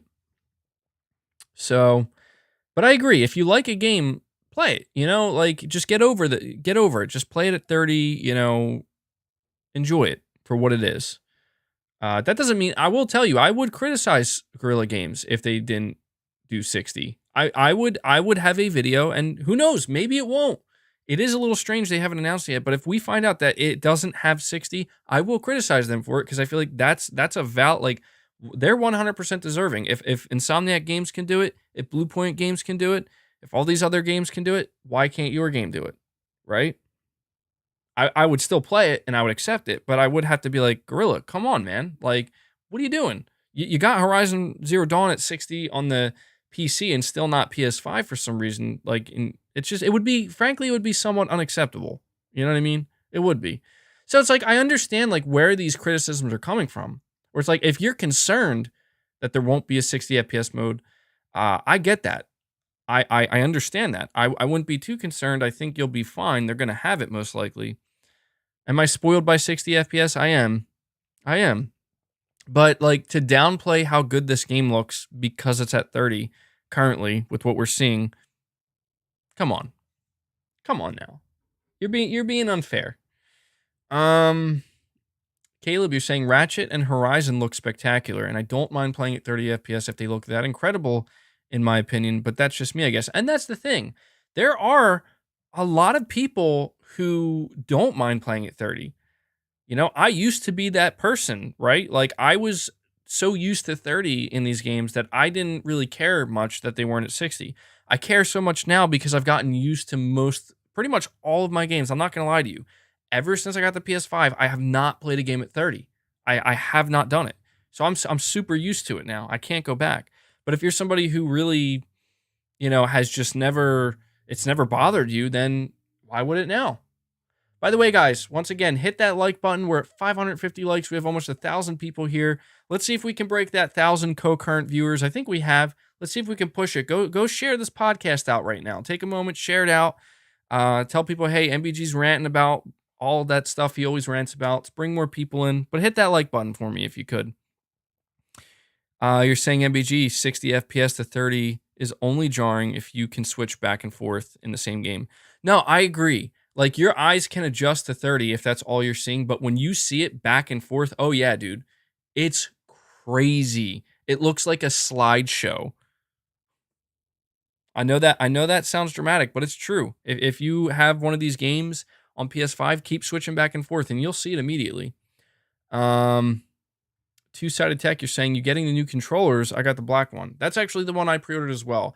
I didn't get the red one yet. I'm not sure if I'm going to. If I do, it might be later, but I really wanted to get the black one. So I have that pre-ordered. Black waifus, you're saying Aloy is fat now, MBG, rolling eyes. Yeah. I mean, dude, look, it's like if Aloy suddenly came in and was like 150 pounds heavier, we need to ask some questions. Like, what happened between the first game and this game, and how are we supposed to believe that she can, effectively be as agile as she once was to effectively take down these machines? That's how people are acting, and that's not what we're seeing. It's weird, dude. It's like she gained 20 pounds. This is absurd. This is insanity. What are you doing, Sony? It's like, okay, like, I don't know what to tell you. Maybe she's been eating good, man. Maybe she's been eating good. Maybe she's been, dude, I don't mean to keep going on with it, but it's like, dude, maybe life's been a little bit better to her since the end of the first game. I mean, she doesn't come off like that. Like, they kind of made it clear, like, she's still on a quest, but maybe she took a break. She's like, I'm eating good. Maybe Aloy was on lockdown too. Maybe she was on lockdown too. I'm just making jokes, obviously, but you know what? Actually, I do want to mention this. Some people were saying, and this is interesting about the potential story plot threads. Some people were saying maybe she's pregnant, or she's pregnant and doesn't know it. I mean, I feel like that's a little bit like, well, I'm not sure that that's what, is going on here, but people have said that. And it's like, I mean, who knows? Who knows? I don't know I don't know what direction they're going to go in with the story at all. And that's actually, I want to mention that to you guys for a minute here. Talking about Horizon Forbidden West, what do you think about the plot line, or just the synopsis of the plot that they're setting up right now, where there's basically like, what are they calling it? Like the Blight or something like that. It's like this thing that's killing everything and spreading. I feel, I'm not gonna lie, and again, like I did want to tell you guys that, like, I do have some slight criticisms. The Plague, is that what they're calling it? Some slight criticisms of the game. The one thing I gotta tell you this, guys, dude. Please, chat, let me know. I need to know if it's just me. Because I was talking to my wife about this, and she was arguing with me, and she's like, that's every Sony game. Like, that's literally every character in every Sony game. And what we were talking about is I could not stand how much she was talking in that demo. And it wasn't the fact that she was talking. I'm going to make this clear. It's not that she was talking. It's what she was saying. Like, I'm watching what's happening, and she's narrating like, oh, like, they're going to chase me now. Maybe I'll go up here. Oh, they're following me now. I'm going to go over there now. And it's like, I don't like that. I really don't like that. And my wife was like, that's literally every Sony game. But I'm like, I know that. I know that all the protagonists do that. But to me, I feel like I almost was like wondering, like, are they doing it? You're saying MBG, I'm pretty sure it was for the demo purpose, or the purpose of the demo. I hope so, because it's like, I want to hear Aloy talk. I expect to hear her kind of talking to herself and expressing her thoughts out loud. But like, I don't, like, I saw, I saw a tweet making fun of it, where was this person, I don't know who it was, but they made a joke where it's like, imagine like a AAA video game protagonist going to use the bathroom, where they're like, I'm going to use the bathroom now. I'm going to walk over to that door. I'm going through the door now. I'm taking down my trousers now. I'm going to sit down on this toilet now. And it's like, yeah, it's too much, man. It's too much. So I feel like Days Gone handled this really well. Do you want to know why? Because when I first played it, I'm like, oh my God, dude, Deacon doesn't shut up. Like, he just talks all the time. And then somebody was like, dude, listen to what he's saying. He almost sounds a little bit insane because it's like he's losing his mind in this world, and all he can do is like talk to himself. But the thing, he wasn't announcing everything he was doing. Instead, what Deacon was doing was he was saying things that were like contextually like appropriate, but it was almost like he was giving like a reaction. You know what I mean? He wasn't narrating what he was doing or what he needs to do next. He was like reacting, and I liked that. I thought that they did that really well. And I feel like with Aloy, it's like I'm waiting for her to literally break the fourth wall, turn around, and tell me you got to go over there now. And I'm like, oh. That was really like my only major criticism of the demo. I barely paid attention to it though, because I was just kind of like awestruck with what I was seeing. But when I went back and watched it a couple more times, I'm like, I really hope that when I'm playing this game, she's not narrating every single thing that is happening and that I'm doing, because it's like I'm literally playing the game and I'm watching it, and I want to be able to use my own brain. You know what I mean? There was another. What was my other criticism? I don't know if I had another criticism. There was something else. Must not have been that important. I can't even remember it. Oh, here we go.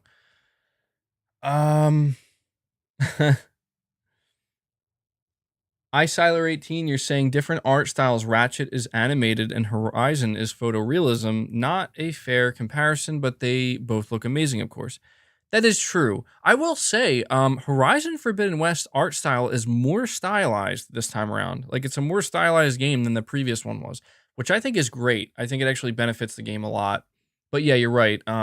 They are very different. Caleb, again, you're saying all this Aloy criticism cringes me out. Yeah, it is pretty cringe, dude. It really is. Becky, you're saying, I don't get why some are calling Aloy fat. She looks great and far more realistic with much more emotive facial animations. That's what I was trying to say. It's like she looks normal. Like, her face looks 10 times more realistic than it did in the other game. And that has nothing to do with the size of her cheeks. It's literally, her face looks, like you said, more emotive. And I guess it's off-putting because it's like, wait, isn't this like what we wanted? Like, isn't this what we should be celebrating? Is that like, this is a huge step forward in graphical fidelity and visuals? It's like, it's too real, man. It's too real. Question mark is saying, how crazy would it be if Ratchet opens up a dimension to a different world and the dimension is New York? I guess maybe you're saying, oh yeah, New York, where Spider-Man lives. Dude, that would be an amazing Easter egg. That would be amazing. Actually, now that you mention it, I'm starting to think that maybe we are going to see something like that. That would be awesome. You're saying, MBG, did you know Ratchet was sold out on Amazon UK, Japan, and Australia? Wait, what? What's that? DOC or Doc? You're telling me Ratchet and Clank was sold out on Amazon? How could that be right? People don't pay full price for their games anymore. No one wants to pay full price for their games. That's crazy. This is 2021. Who's paying full price for their games? That's sarcasm, of course, but dude, I'm telling you, man, Ratchet and Clank's I think it's selling out because there's more interest in it than I think Sony and Insomniac anticipated. I really do think that. So, by the way, for anybody who's, I see you guys laughing at that. We're gonna be talking about gamers and how apparently people do still like to buy games a little bit later. In fact, it might be the next topic. I have to check. But do you guys remember? You're saying don't explain yourself, MVG. It's funnier when you don't. I know. I don't like to, and I know that, like, oh, you're not doing it right if you have to tell people. I get that, but I know that there are some people that may not understand. But you're right. It's funny. You're right. It's funnier if I don't. You are right about that. But for those who are interested, yeah, we are going to talk a little bit about MLB The Show. No, not because I'm a baseball fan. I'm not. Not because I'm playing it, but because it turns out, and I know you guys remember. Come on. I know you guys were here. The outrage. The amount of outrage. We're going to talk about that. Don't worry, because it turns out, wouldn't you know it, no one actually cared. Anyway, Josh Z, you're saying movies are always shot at 29.3 FPS, just FYI. So I don't get the obsession with 60 FPS, especially for narrative heavy games. I mean, from my experience, it seems like it comes from a place of like, once you get used to it, like I feel like watching a movie at 60 FPS would be a little bit jarring because you're so conditioned. Like this is how, this is what movies look like. And yes, it's true. The 30 FPS does add a more cinematic quality, specifically to the cutscenes and stuff. But when you're controlling a character and you're in motion, I don't know, man. Unless it's like a super slow paced game, it probably doesn't matter that much. But for me personally, it makes such a big difference. It really does. But there are people that have legitimately told me that like they don't really feel the difference. And I'm like, okay, I guess it's more impactful for some people than others. At this point, I am one of those people. I need 60 FPS. I feel like it's a crutch now almost. iSiler18, you're saying Ratchet is basically Sony's Nintendo type game. Family friendly content reigns supreme. The sales for this game will be ridiculous. Yeah. I mean, that's the thing is like people always talk about diversity when it comes to Sony and PlayStation. I was saying love from India. Thanks, man. Appreciate that. That's crazy. Thanks for watching, dude. The thing that is interesting to me is there's been this conversation about Sony and diversity and how Sony's, they're not diverse enough. They're only super mature themed. They're super violent. It's like, no, they're not. Like Sony goes in both extremes and then everywhere else in between, which I love about that because it's true. Like, Ratchet and Clank, that's a game that literally anybody can play. And I've seen a lot of people be like, oh, it's a kid's game. Stop. Just stop. Okay. It's not a kid's game. It's a game that anybody can play. Kids, teens, young adults, older adults, middle-aged adults, senior citizens, everybody can play and love Ratchet. Okay. I don't want to hear that. I don't want to hear that it's a kid's game. It's for everybody. There's a lot of games where like if I feel like that's just such shallow thinking. Like Astrobot on the PS5, if I didn't play that or experience it, because I'm like, oh, that just looks like a kid's game. Dude, Astrobot's amazing. Come on. Don't get me wrong. I love my mature themed games, and I like them more. But, like open your mind a little bit, be open to playing some different things. You'd be surprised. A good video game is a good video game, regardless of how it may look. I know sometimes like it's easy to make fun of like Xbox and stuff because it's like, haha, they have all like kiddie looking games. I don't think every game should be, that same exact style. But I guess what I'm trying to say is I think Sony's doing a really good job finding a good balance. I mean, they have games like Ghost of Tsushima and The Last of Us, and then also games like Astrobot and Ratchet and Clank. And I'm like, that's a great balance, man. You're getting a little bit of everything. Question mark, you're saying, do you remember getting game magazines and with them you would get a free demo of that game? Do you think gaming consoles should go back to that way? Yeah, I do. I mean, the idea of like having more game demos at your disposal, I feel like a lot of publishers don't do that because they're nervous that it may hurt sales, but I feel the opposite. I feel like if you're confident that your game is good and that people are going to like it, that demo is going to be a hook. So I think it will actually improve sales, but I would love to see that. I would. All right, so hit that like button one more time, guys. Sorry to sound like a broken record, but we're going to move on to the next topic here. Okay? And I'm going to enjoy this one. I'm going to savor every moment of this topic and this discussion. And I know that maybe not everybody's really caring too much about it now, but I think you guys are going to care because we are witnessing the shutdown of a narrative that, I mean, I literally had multiple live streams last month, videos we're talking about during the podcast. People were panicking in the streets, of the internet about this. And oh boy, did we just see a narrative shut down. And actually, this is going to sound crazy. This is actually good for Xbox fans as well, because in a way, it's also shutting down a narrative for them, a negative Xbox narrative. We are seeing a double shutdown here. The shutting down of two negative narratives regarding PlayStation and Xbox. So everybody can benefit from this. Before we get into that, though, we have Henry. You're saying, hello, MBG. How are you? I'm doing good. Thanks for asking. You're saying, I really enjoy your live streams. For me personally, I can switch between 120, 60, 30 FPS in all my games, no problem. I feel like you're lucky, Henry. Dude, I've said it many times. I'll say it again. I'm afraid to go to 120 FPS because I'm not going to be able to go back to 60. It's not like that for me, dude. I feel like you're lucky. All right, so I'm going to read this a little bit to you guys. You ready? So it turns out that MLB The Show releasing into Game Pass day and date had absolutely zero impact on the overall sales of the game on both, and get this, PlayStation and Xbox. Not only was MLB The Show 21 the best-selling game of April, but it was number 1 on PlayStation's top 10 and number 2 on Xbox's top 10 for game sales. I remember saying last month that we would have to wait and see the sales data before we assume that this is going to have any impact at all on anything.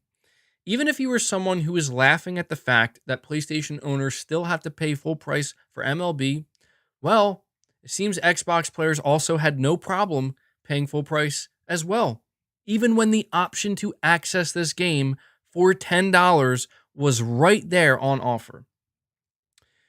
I definitely wanted to take time to talk about this because I am telling you right now, if there was ever a time, truly ever a time, for a game's sales, a PlayStation game, $60, $70, $80 for the special Ultimate Deluxe, whatever, if there was ever a time where you were going to see it then like kind of fall and some damage being done, you would think it was right here, right now. A game that originally was supposed to be exclusive to PlayStation, no longer exclusive to PlayStation. That's out of Sony's hands. That's the MLB's decision. Okay, so you think, well, maybe Sony's going to lose sales immediately because of that, right? As in, like, maybe people are now going to go to Xbox to experience this game. Maybe. Oh, but then Sony drops the bombshell. The bombshell. Don't get me wrong. It's still definitely a good, nice little right hook from Xbox to Sony's face, Sony's fan base as well. Hey, MLB The Show, first time on Xbox, boom, Game Pass day one. But I don't, wait, what? And dude, everybody was freaking out. I remember, dude, everybody was cracking jokes, making it sound like, sucks to be a PlayStation fan, gonna have to buy your game. All these people that were saying this stuff, you know why they're so quiet now? They're not saying anything. Because they're clowns. They don't know what they're talking about. I said it before. I said this last month. I said, you watch. Let's wait for the April NPD report. We're going to find out in May. Let's see where MLB lands. Oh, what's that? It lands at the number 1 spot for PlayStation. Why is that? Well, PlayStation doesn't have Game Pass, so people can only buy it. That's why it's number 1. They had no choice. They were strong-armed. Oh, if that's the case, then please explain to me why it's number 2 on Xbox. And the positive narrative for Xbox, by the way, there's been this narrative that, hey, Xbox gamers don't buy games.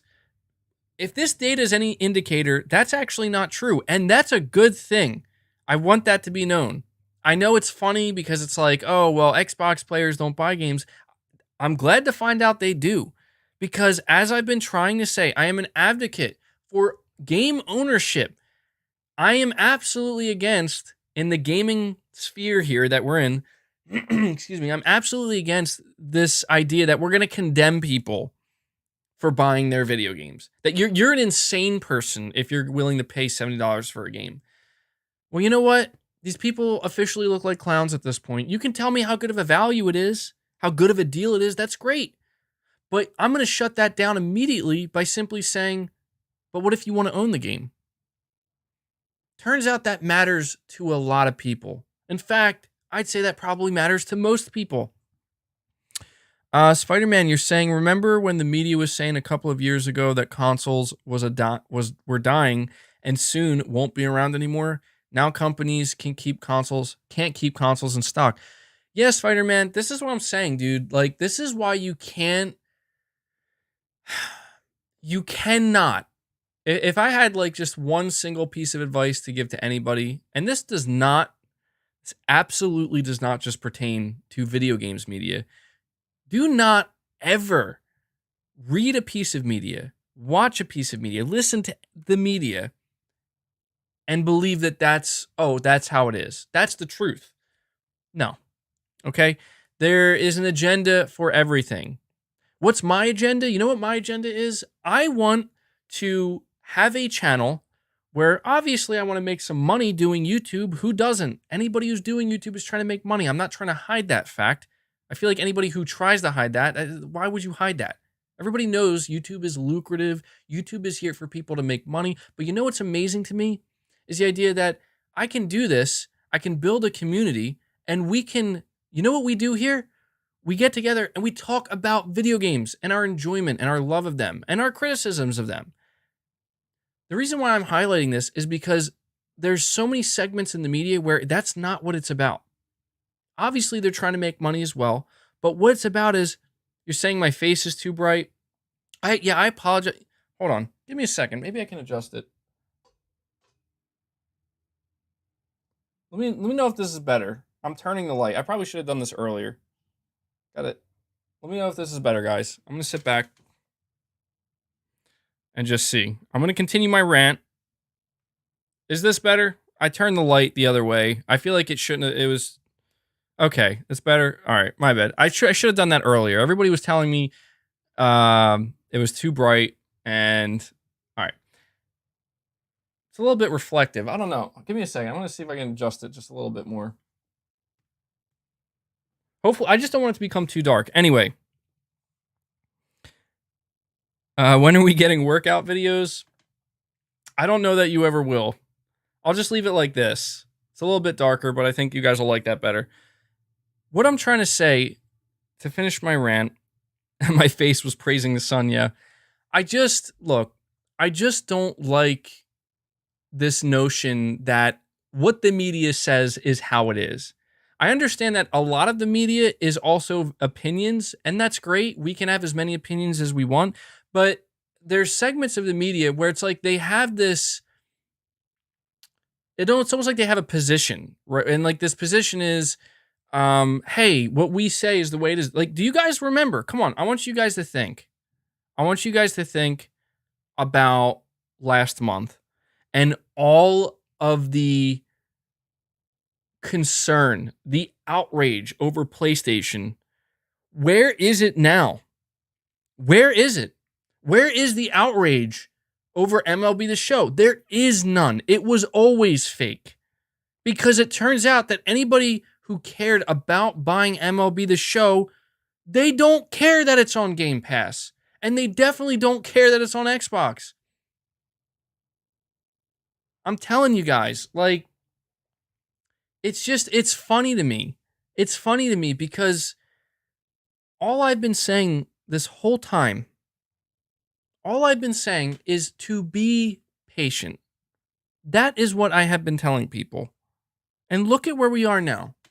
Look at where our patience gets us. Turns out, oh, Sony did know what they were doing. Turns out Sony was well aware that, hey, we have to give this game to Xbox because, you know, the MLB told us to. Turns out we have no control over Xbox putting this game in the Game Pass. Turns out we're still going to sell a crap ton of copies of this game on our PlayStation platform. So much so that it's going to beat Call of Duty and be number one. Unfortunately, Returnal was not, I believe, in the top 5, but Returnal was only out for 2 days in April. I think it hit the 8th spot. So it will be interesting to see if Returnal charts for May's NPD, since it'll be out, you know, and have a whole 31 days to collect data. So it's good to know that Xbox players are buying games. I think this is good because we want more people buying games. Okay, the reason being is because the less people that care about buying and owning games, then the easier it's going to be for publishers or these corporations to eventually just say, well, we're not going to give you the option to own games anymore. But as long as there's a strong demand for that ownership, and like Spider-Man said, the console as well, they're not going anywhere. So look, I'm just tired of it, man. I'm tired of the constant fake outrage where it's like Sony does this and Sony does that. And you have a group of Xbox fanboys, radical fans, where when this stuff happens, I get it. You want to dunk on us? I get it. But it's just like, at what point? And, people always say to me like, oh, well, MBG, dude, you're just as bad. Look at your comment section. Like, I can control my comment sections, right? Like, I can control what people say. Anybody who's been listening to me long enough, you know what I'm an advocate for. You know that I advocate for gamers, not just like, I'm trying not to create this thing where it's like, oh, well, and I know I do it by saying, oh, the Xbox fanboys, but come on. You guys know there is a section of just radical individuals on both sides, on any side, anywhere you look, where it's like, for them, it's never going to be about, like, let's just talk about games and these corporations and these consoles and how they can be better. It's going to be about, no, I win. You lose, I win. And it's like, all right, I mean, okay, I guess. When I talk about, oh, this is why Sony's on top, Sony's slapping people upside the head, because that's what they're doing. This is how, like, when I say they're on top, it's because they're on top of their game. They're bringing the heat. They're bringing the games, literally. When I talk about Xbox, it's like, we want that too. We want that too for Xbox. One of the things we're going to be talking about in a couple minutes here is Xbox's E3. And I've given it more thought. I've given Xbox's E3 more thought. We had a long, lengthy conversation last week, in the middle of the week, about Xbox's E3, and I've given it more thought, and I have a little bit more of a better idea of what exactly I want to see from Microsoft and what I'm hoping for. And I'm not trying to be like this whole, like, let's all hold hands and be super nice to one another, because that's just cringe to me as well. Like, we're all adults. At least I want to believe we're all adults, and we can act like adults. You can be critical, People should be able to take criticism. People should be able to give criticism, but it should ultimately be constructive. I think that that's the whole point of it, right? And my constructive criticism to the radical group of Xbox fanboys, and, you ready for this, the radical group of PlayStation fanboys as well, my constructive criticism is, you don't have to limit yourself, and you don't have to view everything through that single lens of, this is where I am, this is what I care about, and this is all that matters. You don't have to do that. You know what I mean? So I feel like it's like with the whole Uncharted PC thing, and if you watched my video that I put out yesterday, a lot of people, or at least some people, were not happy about what I was saying about Sony wanting to make more games as a service. And it's like, guys, like, you don't have to like it. You just have to try to understand it. That's all it is. It's all a matter of understanding. You'd be surprised. Would you be surprised to know that some of the angriest, nastiest, unpleasant people, they are that way because they lack understanding. And it's that inherent lack of understanding that makes them become that way. That's ultimately their fault, like, they're capable of understanding, they just don't want to. I'm getting a little bit philosophical here on you, but, I feel as though it's important because, we all have to understand that, sure, like, we're all hidden behind these aliases online and whatnot, talking about games, but, we're all people, and I feel like at the end of the day, if you think about it, anybody who's watching E3, anybody who's thinking about buying a video game console and supporting it, anybody who's thinking about buying a game, Soul Searching Sundays with MBG, right? If you think about it, we all should be, and I have to emphasize the word should be, striving for one singular goal. If you think about it, and that is, we just want to play some damn good games. And why do we want to do that? Because we're all passionate about playing video games. Video games have played a very important role in all of our lives to some extent. And what's strange to me is that there's going to be people who go and they watch Microsoft's E3 conference with this, I can't wait to see this train wreck. And it's like, I get it. it can kind of be a little bit funny to go in with that approach, but it's like, how does that benefit you? You know what I'm saying? Like, if anything, I should be the guy going into Xbox's E3 being like, yeah, I hope this crashes and burns. I hope this is a train wreck in slow motion, because I would actually have something to gain by doing that, where I can make fun of them and I can dunk on them and Xbox fans, and I can bring all that content here to my channel. And at the end of the day, maybe some people would laugh about it. Some people would get upset about it, but that's not actually what I want. You know what I mean? What I want is, I hope I tune in to Xbox's E3 and I see something awesome, even if it's just one thing where I'm like, oh, dude, I can't wait to play that. If I see, preferably what I would love to see is, I would love to see something amazing, but also something kind of funny. You know what I mean? Just for the sake of entertainment value. It's always, you know, I remember when I watched that Halo demo last year, like, I didn't even notice Craig. I didn't notice Craig until everybody said, dude, check out Craig. And I'm like, okay, that's pretty funny. I wasn't actually laughing at it when I first saw it. I was like, ugh, like, it's not as good looking as you would have thought. But then I noticed everybody's laughing at this. And I'm like, why are they laughing? And they're like, dude, check out Craig. And I'm like, okay, that's pretty funny, you know? And it's just like, I don't know. I guess it's because when you do this so much, you know, you're in my position. I do this so much. I see all of the different angles that people take, and all of the different, you know, all of the different opinions, which I appreciate. But there's just, you know, there's just this inherent hopefulness that at some points, like, when are people just going to be like, hey, you know, like, we all just want to see some success. You know, and that success benefits us. That's why I don't like, if you think about it, you know, people are always like, why are you so hard on Xbox? It's like, maybe it's just because I expect better. You know, like, is that a crazy thing? It's like, well, you're not hard you're not hard enough on PlayStation. It's like, well, what are they doing? What are they not doing that they should be doing? Because from where I'm sitting, they're meeting my expectations. I expect very good things from PlayStation, very high quality things. I expect a lot from PlayStation. And dude, I'm shocked. I'm shocked. They have not faltered. I will admit, last month and the month before that, when they were quiet, there was all this negativity. Everybody wanted me to turn on PlayStation. They're like, dude, you need to. And there were some valid criticisms, for sure. And I acknowledge them. But they're like, dude, you need to do something. And it's like, what do you want me to, like, I'm going to wait and give Sony the benefit of the doubt, because I feel as though they've earned that. Let's see what they do. Let's be patient. And what did they do? Where are we now?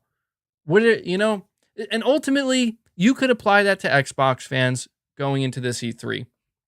I want to say, Xbox fans, for anybody who's an Xbox fan listening to this, I genuinely hope that your patience is finally rewarded in a significant way during their Xbox E3 2021 showcase. I hope so. I really do, because God knows the wait has been long enough. I saw this meme that made me crack up. I saw this meme. It was somebody who I guess used one of these apps that makes you look older, and they put a picture of Phil Spencer, and he looked really old, and he was next to the Xbox logo, and above it says, "Wait just a little longer, ... And I'm like, that's gold. That's gold. That's not toxic. That's just funny. But, you know, there are people who like, they're like really serious about that. They're like, you can't make fun of Phil Spencer like that. You can't make fun of Xbox. It's like, dude, like, come on. Like, it's a joke. The hope is maybe now, you know, this E3, it's going to be great. I know I'm just going off on a tangent now. Usually, the deeper we get into these podcasts, the more off the rails. Oh, yeah, dude, the more off the rails it gets. But yes, somebody mentioned, Jeff Grubb said, hold your expectations or temper your expectations for Xbox's E3. I do want to talk about that for a moment.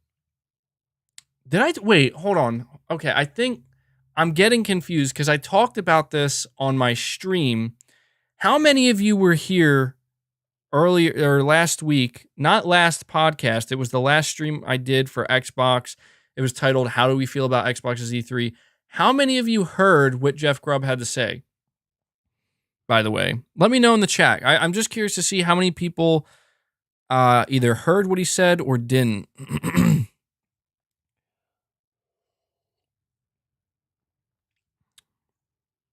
My chat just seemingly okay. You heard? I'm seeing a lot of people saying they did hear it. Somebody's saying they didn't. Yeah. David, you're saying check Twitter. I tagged you in something. What did you tag me in, man? I don't know if I can find it. I'm just wondering if I should play the clip again. I don't think I'm going to. I'm not going to. I'm not gonna. There's no need for me to play the clip again. I'll basically just tell you.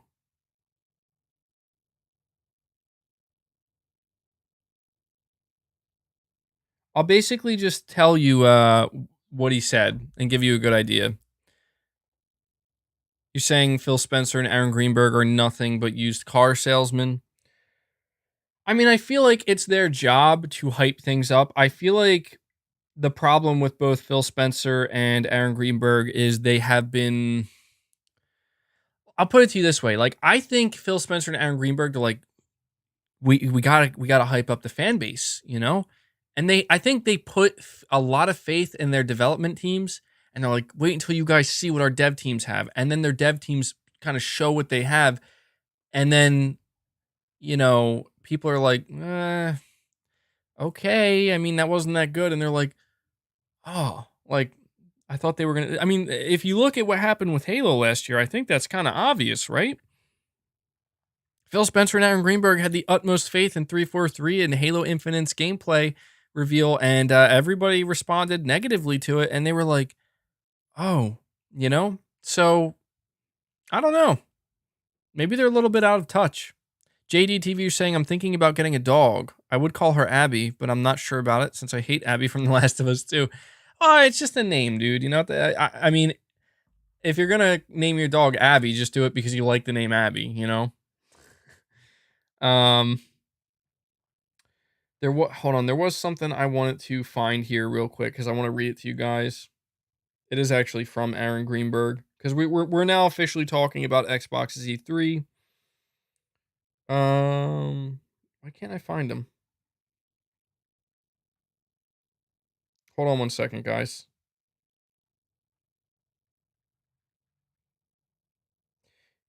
Why can't I find him? I'm getting annoyed. It doesn't matter. I can paraphrase his tweet as well. Darian, you're saying, so is Final Fantasy VII Remake staying exclusive? I mean, I don't know, man. It seems like it's going to. I don't know if it's going to be a permanent exclusive, but it seems like it's going to be exclusive for quite some time. That's what it's seeming like. We don't have a confirmation of that yet. We know that Final Fantasy VII Remake Intergrade is at least going to be exclusive to the PS5 for 6 months, a minimum of 6 months. Spider-Man, you're saying Xbox 2020 event was about games coming in the future between 2023 and 2025. This E3 is about games coming out this year and 2022. Happy to finally have a roadmap. So yeah, you know, let me talk about this for a moment here, okay? Because I feel like, you know, people are gonna say, well, dude, this is a PlayStation podcast. Why are you talking so much about Xbox? Well, first of all, you guys know I still pay close attention to Xbox, and I had this new gaming PC now that's apparently even more powerful than the Series X. So, you know, maybe I'll play some games on it, you know, some Xbox games. But I think that I think we have to pay close attention to what we're seeing from Xbox, because I do think it directly, in some cases, not all cases, but directly influences what we may end up seeing from Sony or some of the decisions that Sony's going to make with PlayStation. I really do believe that. I know that there are some people who believe that Sony's doing their own thing and they're not paying any attention to Xbox. Absolutely not. Like I said, Sony is just as interested in seeing a Microsoft showcase as we are, and seeing what Halo Infinite's going to look like and what Starfield's going to look like. Believe me, they're very much interested. But when it comes to Xbox's E3, and like you said, like, this E3 is essentially going to be them focusing more on gameplay and focusing more on what they're going to show that's coming this year and maybe sometime next year. That's actually great. I think that would be very beneficial of Microsoft, because one of the biggest criticisms they had last year was these are all CGI trailers, and we have no idea, like, at all. You know, we saw that CGI trailer for Fable, which was great to finally have it announced, but apparently Fable is like years away. It's like years away. Same thing with Avowed. State of Decay 3 is apparently years away. And I think Microsoft is feeling like very okay with giving their dev teams a long time now that they have so many studios that have games in production. Like, they're basically like, take your time. And that's good. That's how it should be. It does suck that you are going to have to wait longer, but the idea is the wait should be worth it. And I feel like that's the big unknown with Microsoft. Like, you still don't know, like, is the wait for Fable going to be worth it? Is the wait for Avowed going to be worth it? And in my case, is the wait for State of Decay 3 going to be worth it? What about Hellblade 2? I wonder if if we see Hellblade 2, that's going to be a big deal for me at Xbox's E3. Did I ever tell you guys how much I love Hellblade? Believe it or not, Ninja Theory is like one studio underneath Microsoft that I feel like that's a Sony studio underneath Microsoft. Like, that's a Sony studio. That should be a Sony studio. Hellblade was amazing. I gotta tell you this. How many of you have played Hellblade? Because I'm gonna spoil a little something about Hellblade. And I don't know how many of you are planning on playing it, but I do want to spoil a little something. Savage Giraffe, you're saying, I really hope Xbox gets some new exclusives soon. My Series X literally gets no use. Yeah, I mean, dude, I hope so too. Well, don't spoil the game. I don't want to, it's hard. Okay, so I'm not going to spoil it. I'm just going to say this. In Hellblade, there is a gameplay mechanic that when I got to really think about how I'm going to word this without spoiling it. I'll put it to you this way. They're not going to be able to use that mechanic again in the sequel. And they introduce you to this mechanic in the beginning of the game, like when you first start playing, and it gets inside your head. And that's all I'm going to say.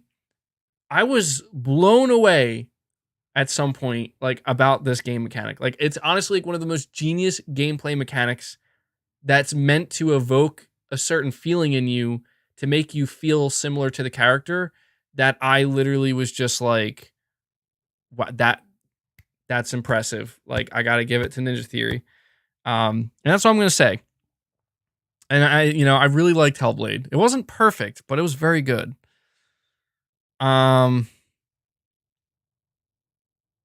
Saying, oh yeah, that aspect. Yeah, I saw that. I saw the videos on that too, MVG. Yeah, dude, it's really good. Really, really good. Like, very, very clever. Possibly the most clever mechanic I've ever experienced. Because I remember when I was playing it, it really had a big impact on how I played that game, dude. And it got in my head. So good. So good.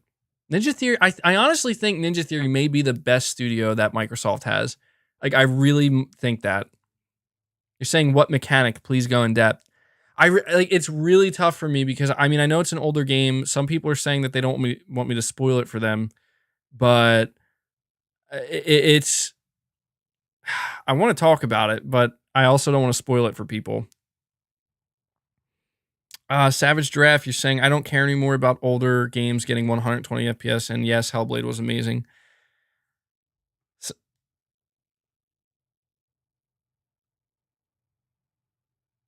Saying, dude, if you don't want it spoiled, mute. All right, I'm gonna spoil it, and it's not that big of a spoiler, honestly. So I'm gonna tell you, if you don't want it spoiled, leave this podcast for 2 minutes. I'm not gonna talk about it longer than 2 minutes. Okay? So I will be done in less than 2 minutes. So, spoiler coming in 3, 2, 1.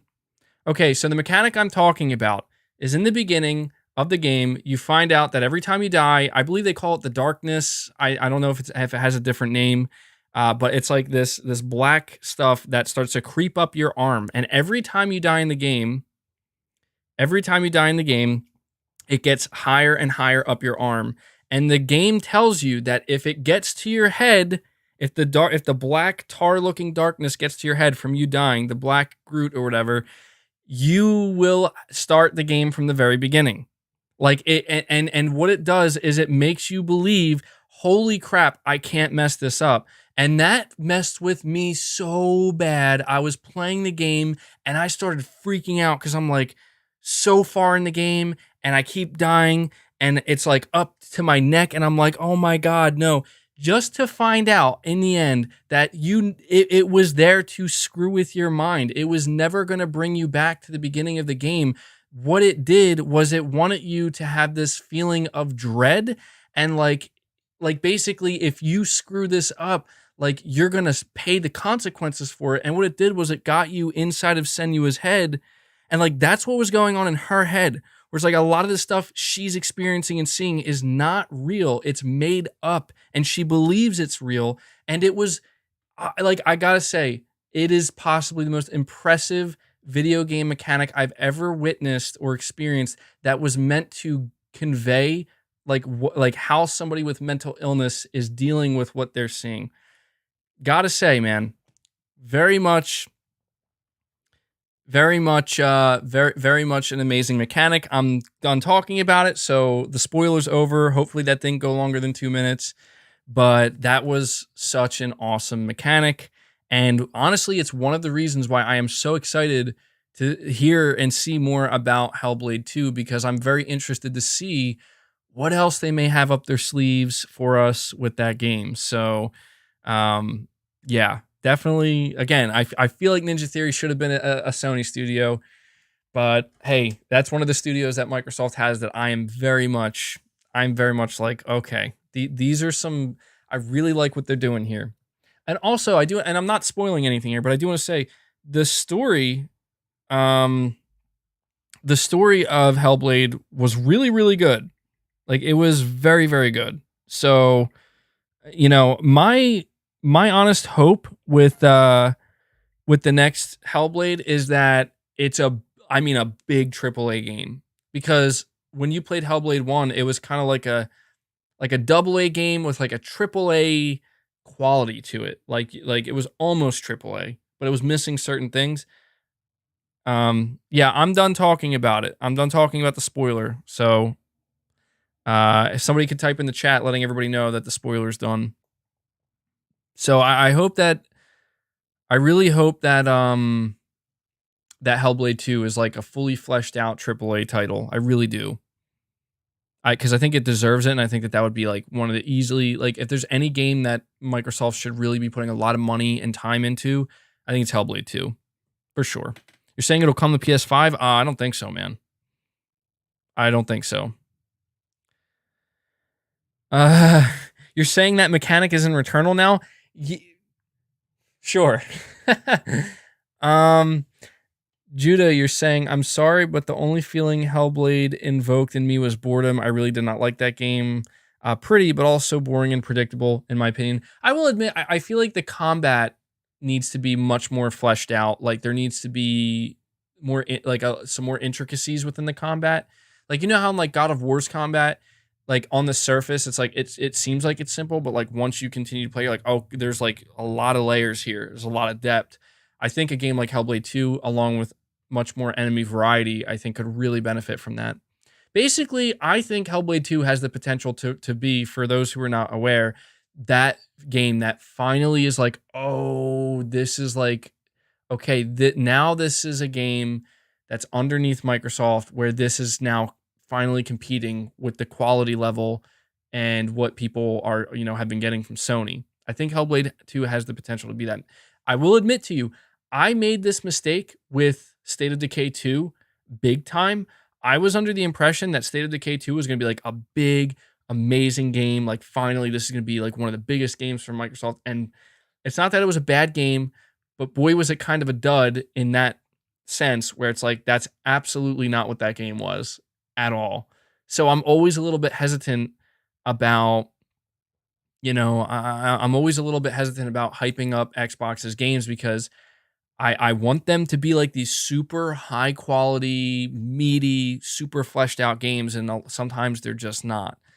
In fact, a lot of times they're just not. And I don't have that same concern with a lot of PlayStation's games. So like, I know with Horizon, not even Horizon. I know with Ratchet and Clank, I don't need to feel worried about how much content is in that game. By the way, for those wondering, I wanted to mention this as well because I went to go check. I currently have about 43 or 45 hours put into Returnal, for those wondering how much I've been playing it. Now, I paid $70 for this game. I can tell you right now, that's way more playtime than I thought I would have with the game so far. And if you're wondering, after that many hours playing Returnal, do I feel as though it's getting too repetitive or overly repetitive and I'm getting bored and doing the same thing? No, actually, I'm not. Maybe when I beat the game and I go back and play it, if I try to attempt to platinum it, but just wanted to mention that as well. So, ultimately, I don't know how you guys are feeling about Xbox's E3, but to wrap up this topic before we move on to the next, I want to say I'm more confident in Xbox's E3 this year than I was last. If it's true that they're going to focus more on showing gameplay and not CGI trailers, and they want to put more of an emphasis and a focus on games that are coming within the next year, that may exclude a lot of games.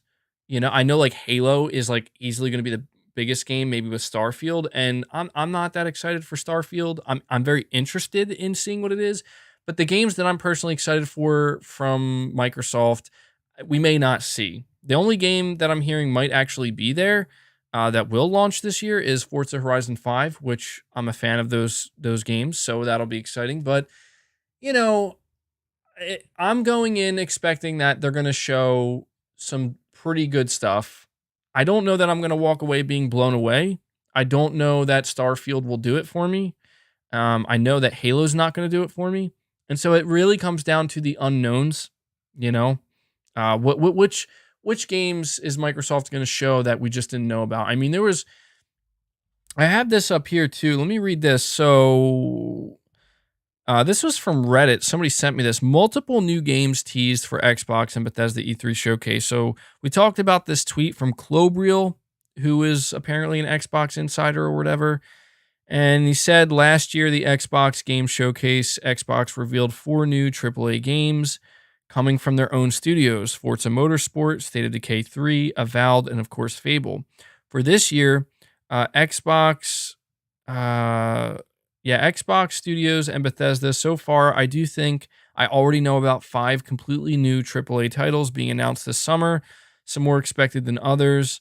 He said it's fluctuating, and somebody, I guess, was like trying to guess what some of these games were that he was talking about.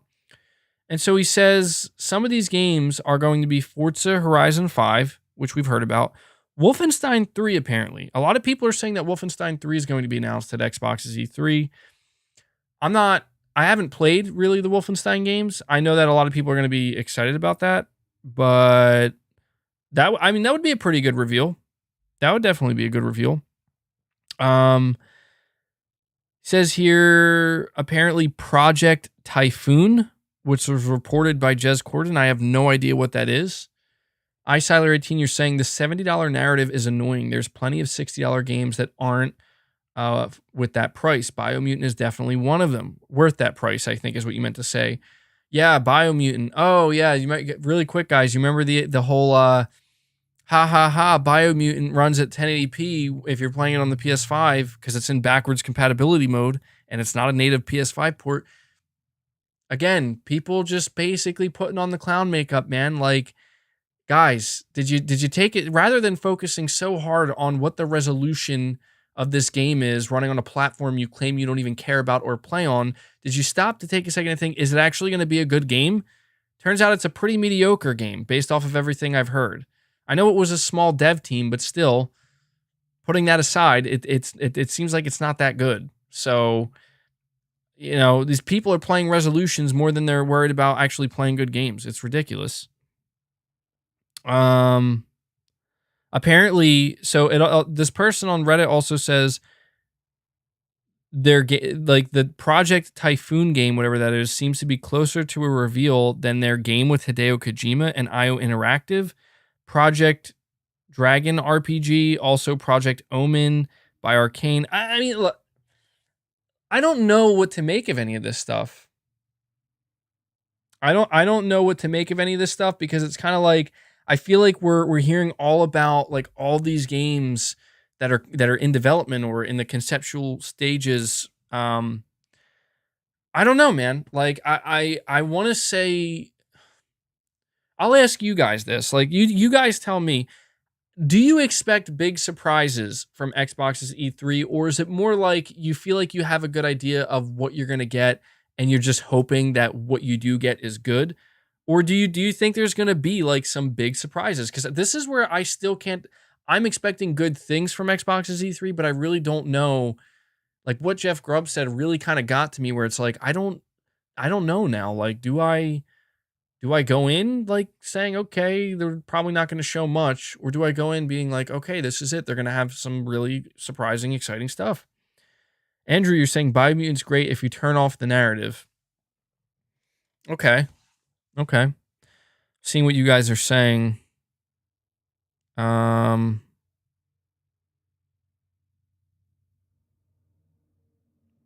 You're saying, why was Hellblade amazing? Because of the one gimmick thing? Give me a break. Game was horrible, like the Order 1886. Well, I don't know, man. I guess maybe we just have a very different taste in games because, dude, I love the Order 1886 as well. I love the Order 1886. A Returnal sequel is going to happen and MBG will still be working on the first one. Yeah. Well, to wrap up this topic, because I don't want to spend too much time on it, my expectations for Xbox's E3, I'm not going to go in being overly critical, is what I'm going to tell you. I'm going to go in saying Xbox needs to impress me. They need to impress me, but I'm going to try really hard not to watch Xbox's E3 with like a cynical mindset of like, I can't wait to pick this apart and be overly critical. But at the same time, if they don't impress me, if they don't show some exciting stuff, I'm going to let them know. I'm going to let you guys know. You know? I feel like Xbox, frankly, has not earned a pass. They have not earned that. Like, you know how like Xbox fans are like super hyped for E3 this year? Like Xbox fans are like, yeah, this is going to be like big E3, exciting. I don't know where that comes from. I mean, I can only assume that they actually enjoyed some of Xbox's past E3s recently.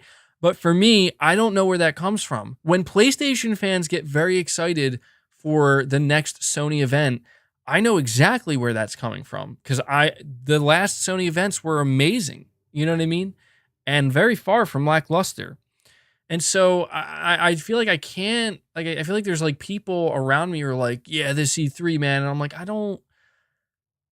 why? Like, what, like, I mean, I guess the Bethesda thing and Starfield, but I'm still just not there yet, you know? And I don't think I'm going to be. Does it make me a little bit overly cynical and critical? It does. I won't lie to you. It does. It makes me go into Xbox's E3 being like, well, can't wait to see what they're going to show this time, you know? And I don't want it to be like that, but that's just kind of where they left me, you know? So somebody says 5 out of 10. I don't know what you're referring to, but I guess I will say I'm going to go into Xbox's event hoping for a 7 out of 10, expecting a 5 out of 10, and hoping we don't get a 3 out of 10. If Xbox somehow leaves me like walking away from their E3 being like, that was like an 8 out of 10 or a 9 out of 10, that would be huge. But I don't think that's going to happen. Now, you could say that automatically it's because maybe I'm not a fan of Halo. If Halo impresses, I'll give them points for that. I don't have to be a Halo fan to, you know, be impressed by what they're showing. So, he says, I just want to see games. Yeah, dude, I hope we see a lot of new games, man, from both Microsoft and Sony. You're asking if we might see the Indiana Jones game? I don't think so. That seems like it's really far out. You're saying if E3 turns out to be a 3 out of 10, I'm going to go buy a PS5. I honestly think that the overhyping of Starfield could be its demise. I really feel that. I feel that Bethesda, Todd Howard, they're all feeling the pressure now because of the hype. And I said this before and I'll say it again. I don't mean to sound like a broken record, but it's going to be a make or break moment for all of Xbox. And Bethesda. I really do. like Starfield is not the kind of game where people can just walk away and be like, yeah, that was pretty good. I mean, it was kind of good. Like, no. The point is, people should be walking away from Starfield just the same way people walked away from this Horizon Forbidden West demo. Impressed. Overwhelming positive conversation. Tommy, you're saying MBG, how do you manage to not engage with the Xbox influencers on Twitter? Dudes are annoying as hell. I probably have most of them blocked. I don't know. Because that's the thing is like it draws my attention, and I just realized that I just don't want to. Like I don't want to. The same reason why I'm not gonna go. I mean, I know it would gain a lot of viewership, but I'm not gonna be like, hey, Xbox influencer, X, come over here or I'll go over there and we'll debate. Because it's like I listen to their opinions from the outside, and I see what they have to say. And it's like there's not much to debate here. It's more like I think Xbox is not that great because they're not doing these things. And for them, it's no, Xbox is great because they're doing these other things. And they will eventually do those things too. It's like, but I'm not going to give them credit for things they haven't done yet. And then it's like, well, wait until they do. It's like, oh, you know what I mean? Like, there's not much to debate. It's more like these are just the opinions they have. So, yeah, I don't know, man. So okay, speaking of Xbox influencers, all right. Do you guys been paying attention to the whole Unreal Engine 5 thing? Have you guys been paying attention to that? Because there's been some conversations. There's been some conversations. Give me 1 second here while I check something out.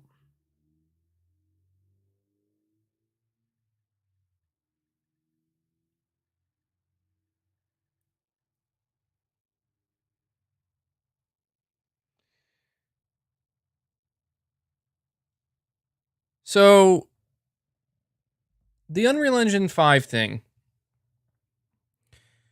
Apparently, you're saying, MBG, you deleted your tweet. Yes, I did. Do you know why? It's not because I didn't mean what I said. I did mean it. It's just that I felt a little bit wrong for, I'm not trying to be that guy, is what I'm trying to say. I don't want to go down to that level. And some of you may be wondering what I'm talking about. So I came across Dealer Gaming's latest video, and it was about Unreal Engine. Like, it was really weird because it came out like around the same time that Horizon gameplay came out. And I checked it out, and I'm not gonna lie, I didn't really watch much of it. Because I could immediately tell from the beginning, like, okay, like this is basically him, and this is what these Xbox guys do, and I get it. We do it too sometimes. I'm not saying he's wrong for doing it. And he's like dunking on PlayStation and PlayStation fans because it's like, oh, turns out Unreal Engine 5 and blah blah blah runs on Xbox, all this stuff, and I'm like, okay, I get it. Like, the crushing of the narrative. Apparently there was a narrative, and I'm not gonna lie, like we're thinking back a year ago, so I genuinely don't know exactly. Like, guys, you know how much content I put out. I do not remember exactly what I said about the Unreal Engine 5 demo that we saw for PS5, other than I know I said it looks really damn good. And apparently, oh, my eye itches real bad all of a sudden. That was random. Apparently, there was supposedly this narrative that was going around. There was like two narratives. The first was, well, Unreal Engine 5 can't run on Xbox. And it's like, what? I guess there were some radical people saying that, but it's like, it's Unreal Engine 5. Like, who thought that this wasn't a universal engine? Like, who thought that this was an engine exclusive to PlayStation? I don't think anybody thought that. I mean, maybe there was some, but the other narrative, and this is the more interesting one, that I haven't been paying close enough attention to know the answer to this. It's just an assumption I made. So the idea is the demo we saw last year, the Unreal Engine 5 demo, where, you know, at the end she's flying through the air at a high speed and all this stuff is collapsing. The whole idea is like, can that demo run on the Series X? And I don't, guys, you tell me, because I don't know if I ever said it couldn't. Okay, and the whole reason I mentioned the video was because I saw one of the top comments was somebody dunking on me saying, but MBG said the Unreal Engine 5 couldn't run on the Xbox Series X, or the demo couldn't run on the Xbox Series X. I'm like, what the like? Why am I the center of attention with this stuff? Like, I don't recall ever saying that, and if I did, it's just like it's just like, dude, I don't know. And this was a random commenter, by the way. Like, I'm just, and you know, it's just people clowning me and whatnot. I'm like, am I insane? Please tell me. And I'm being serious. Like, this is, I like to think I'm usually pretty aware. You're saying, LMAO, you say a lot of things, MVG. I do. I try to keep track of the things I say. You're saying damage control. You said the demo can't run on the Series X. So this is the thing. I mean, maybe I would have to go back a year ago to find some videos. Seriously trying to figure this out. Did I ever actually say that? I may have. I'm not denying it. I'm just trying. But here's the question I have for you guys. And I want some honest answers. I want some honest answers. It's not so much, did I say that? Because the truth is, I don't remember. If you were to say to me, no, MBG, you definitely said that, I'd be like, maybe I probably did. Like, maybe I did. I don't know. Here's the question I have. Am I a radical, crazy person?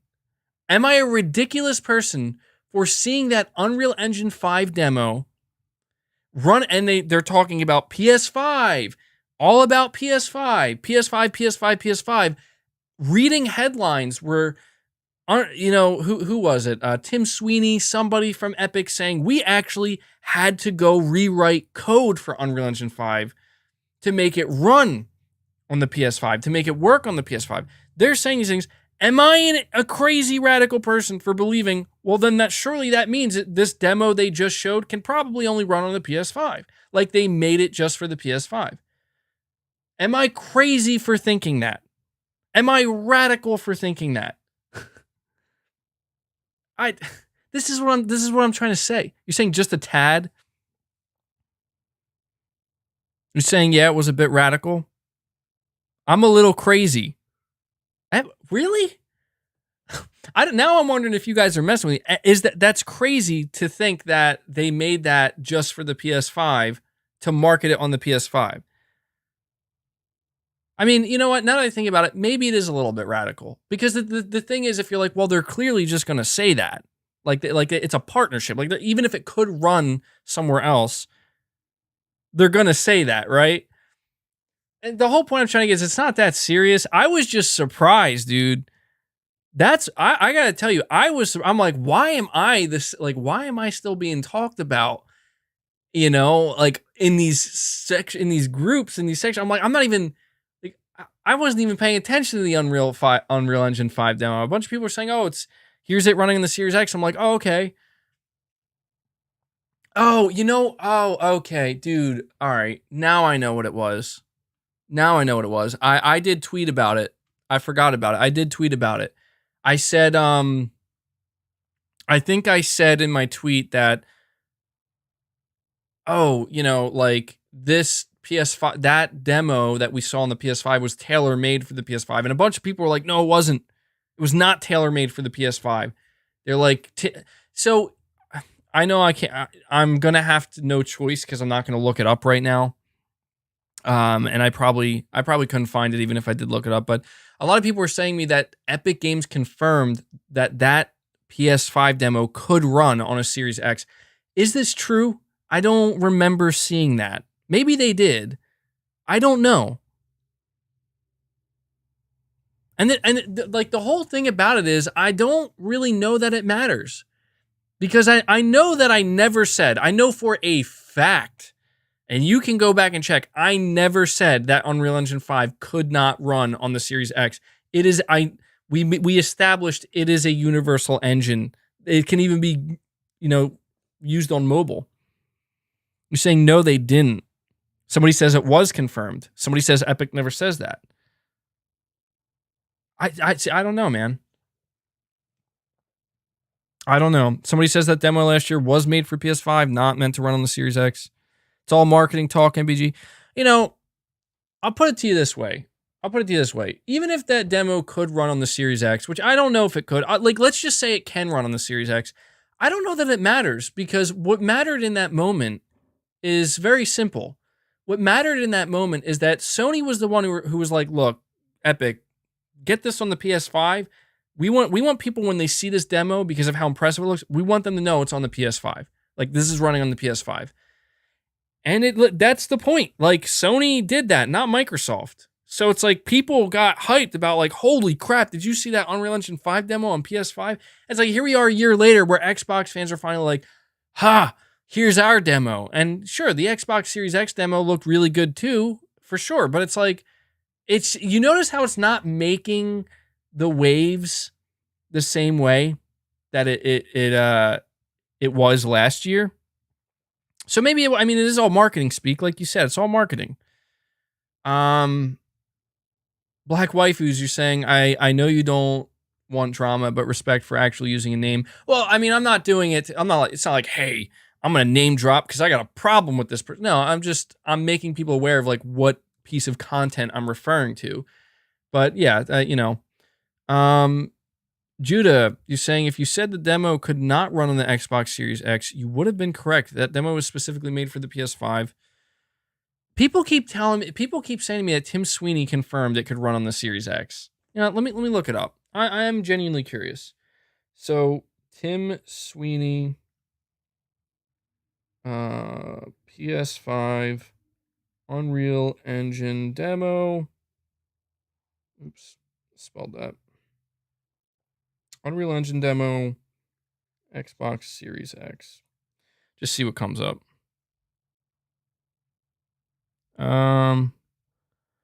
Epic Games, May 15th, 2020. Epic Games says PS5 Unreal Engine demo also runs on Xbox Series X.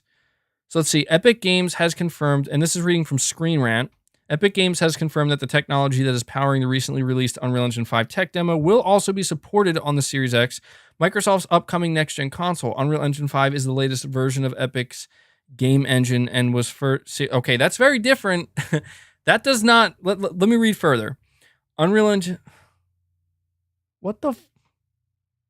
Okay, Epic Games CEO, founder, and CEO Tim Sweeney confirmed in a tweet that the Nanite and Lumen tech powering the UE5 tech demo on the PS5 will also be fully supported on the Series X and will be awesome on both.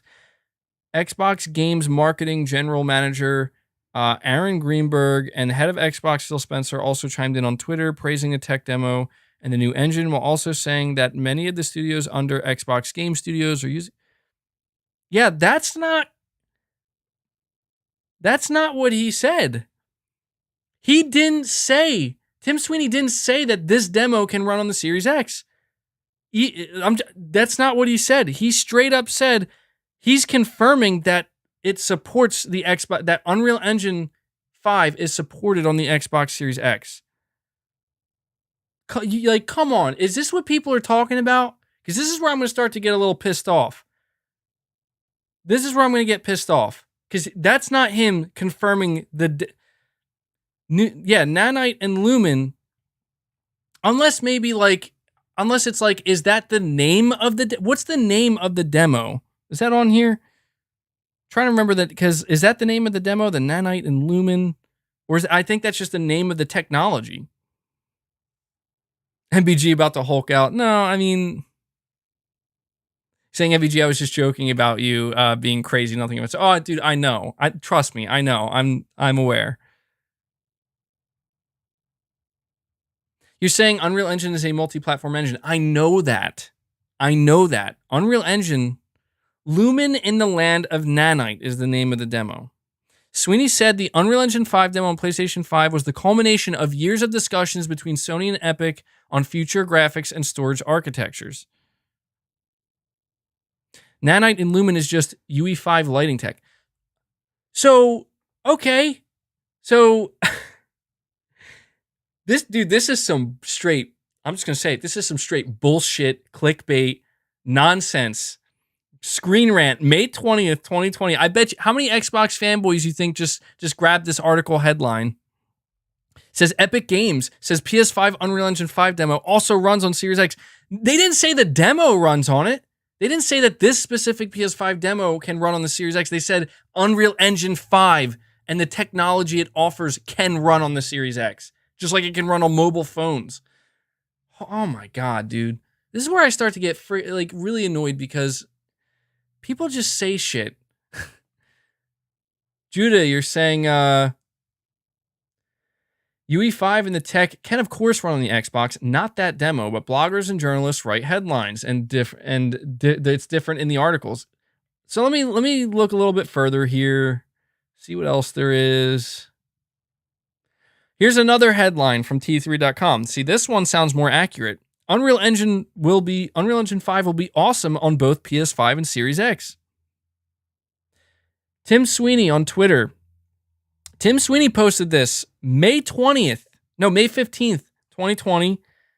So almost a year ago, like a little over a year ago, the Unreal Engine 5 demo on PlayStation was the culmination of years of discussions between Sony and Epic on future graphics and storage architectures. The Nanite and Lumen tech powering it will be fully supported on both PS5 and Series X and will be awesome on both.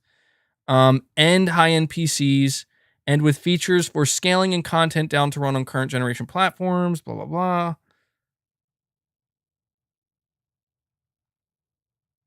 And that's all he said. He's being extremely ambiguous. Like, he's leaving the door open just a hair where it's like, can it run on Xbox? I don't know.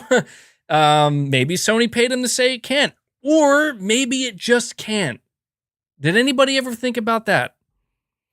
I'm going to read you my tweet because now I do fully back it up more so than I did before. I said I made this tweet under the assumption that this was the truth. Now I'm feeling confident. Magnum Visuals, you're saying the PS5 UE5 demo was faster, had a lot going on, and it was designed to show how fast it can stream assets in that flying scene. The SX demo was slow. That's what I'm trying to say here. So let me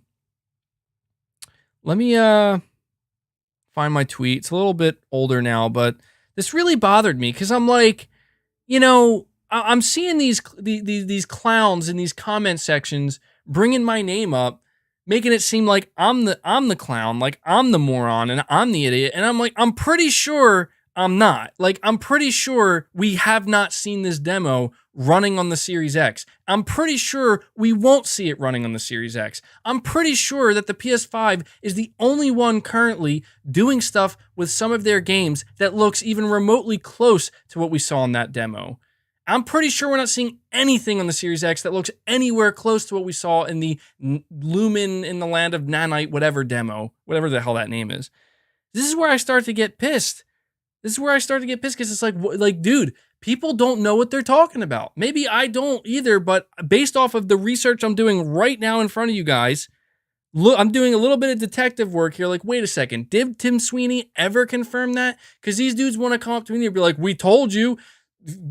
Epic Games, Tim Sweeney, he confirmed it. What did he confirm? That Unreal Engine 5 can run on the Series X?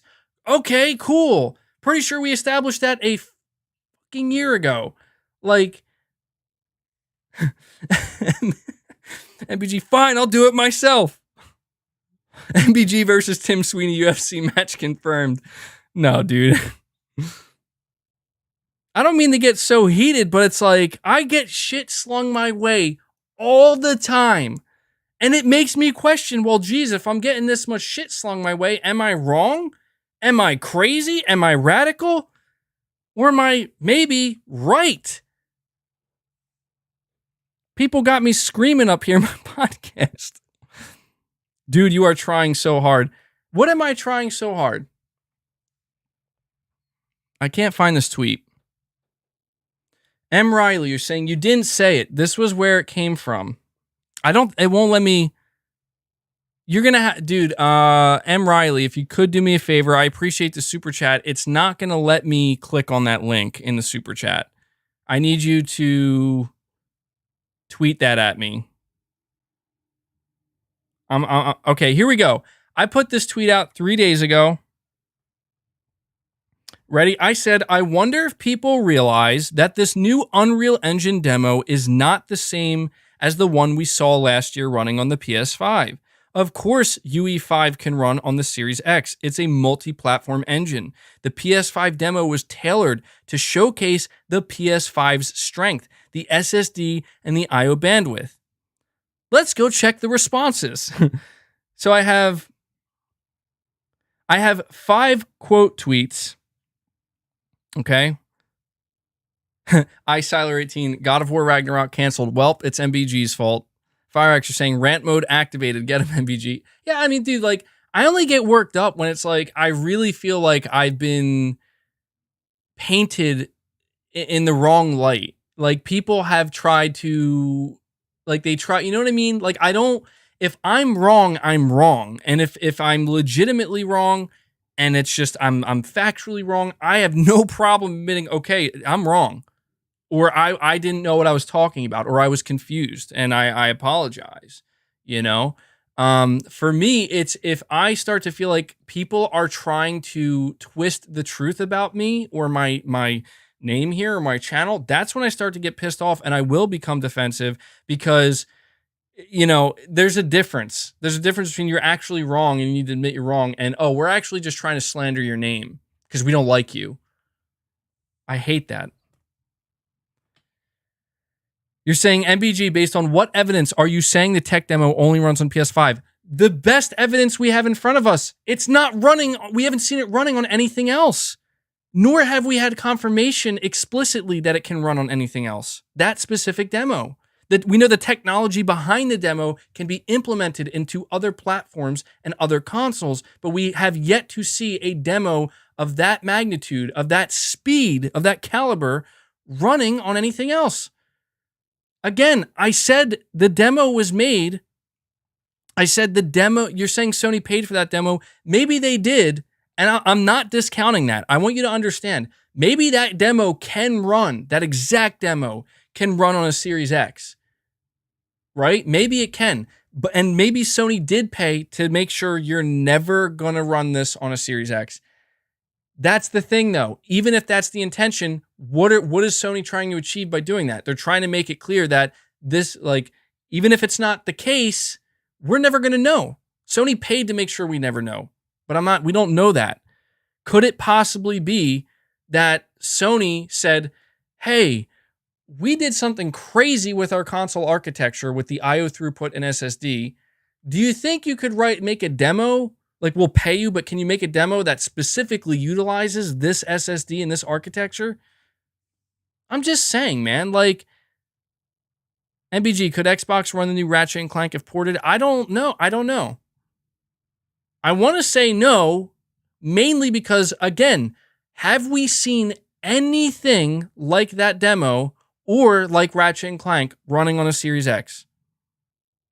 Please, I'm seriously asking, because maybe I'm out of the loop. Have we seen anything running on that console that does anything like that? I haven't seen it. Maybe in the future. Somebody said, Alert says optimize. You're saying yes. I'm seeing a lot of people say the medium. I know you guys are joking, but I'm being serious. Like, is there any game that seems to be doing anything like that? Because I have not seen it. I have not seen it. Saying you can't run Ratchet and Clank on Xbox. I believe you could find workarounds. Like, I believe if Insomniac Games had to work with the Series X to get it up and running on it, it would find some workarounds potentially, but I don't think it could run the same way we're seeing it on the PS5. I just don't. If that was the case, dude, these Xbox dudes, and this is where I get frustrated. They always tell me, they're like, well, the Xbox Series X SSD is just as good and it's just as fast. And it's like, then why aren't we seeing it? Why aren't we seeing it? You're talking, you're telling me it's as good. You're telling me it's the same. Where are the results? Show me the results. Show me the data. I do not see it. I do not see it. It's like, what, like that person just asked me, like, what evidence do you have that Unreal Engine 5 demo can't run on the Series X? You know what evidence I have? It's not running on the Series X. We have not seen it running on the Series X. What other evidence do you want? You want me to show you a private text I had with Tim Sweeney where he confirmed it to me? That's not going to happen. Oh my God, dude. I'm about to whip out my dumbbells. I'm kidding. All right. Saying JT, you're saying I walked in on my dog playing Demon Souls. I asked him why he isn't watching the live stream. He said because I'm busy. I proceeded to suplex him, followed by another from my gran. He is now subscribed. Thank you, man. Thank you. I appreciate that.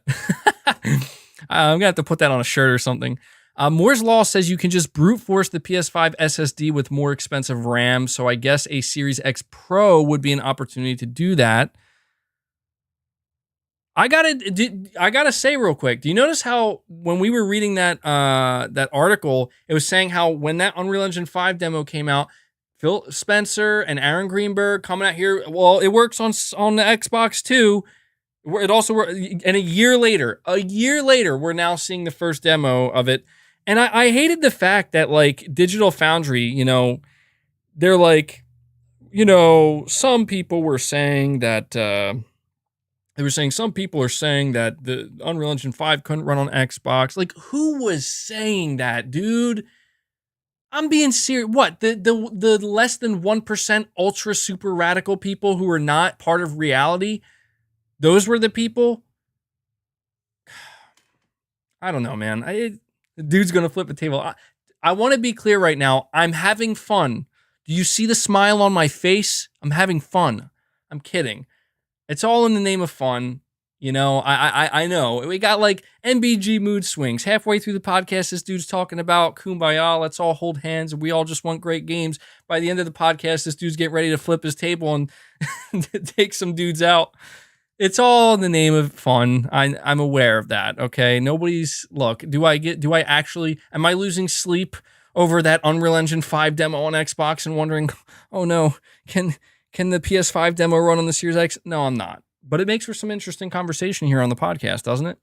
Magnum Visuals, you're saying it took 3 seconds to load an empty world on the Series X demo. Ratchet takes a split second while stuff is going on. And that's the thing, is like, some people don't understand that. You're saying exactly. People after MBG deliberately misconstrued what was tweeted, yet they got nothing to show. So you know what? Let's keep going with this because I'm enjoying it. All right. Let's look here. So this person says you underestimate what an SSD can do, let alone the Xbox SSD. Then again, more games that are faster and more instant than Ratchet will show up. Developers are just scratching the surface of what we will see. What is this dude is implying? Okay, hold on. Hold on. I'm trying to make sure I'm not misconstruing anything anybody else is saying either. You're saying the first tech demo this person said the first tech demo could only be done on PS5. The other one was just an Unreal Engine showing, what the consoles could do in general. And this person says he's basically saying you underestimate the Xbox Series X SSD, implying that we're going to see games that are actually more instantaneous on the Series X than we will the PS5. You can't make this shit up, people. You can't make it up. You can't make it up. All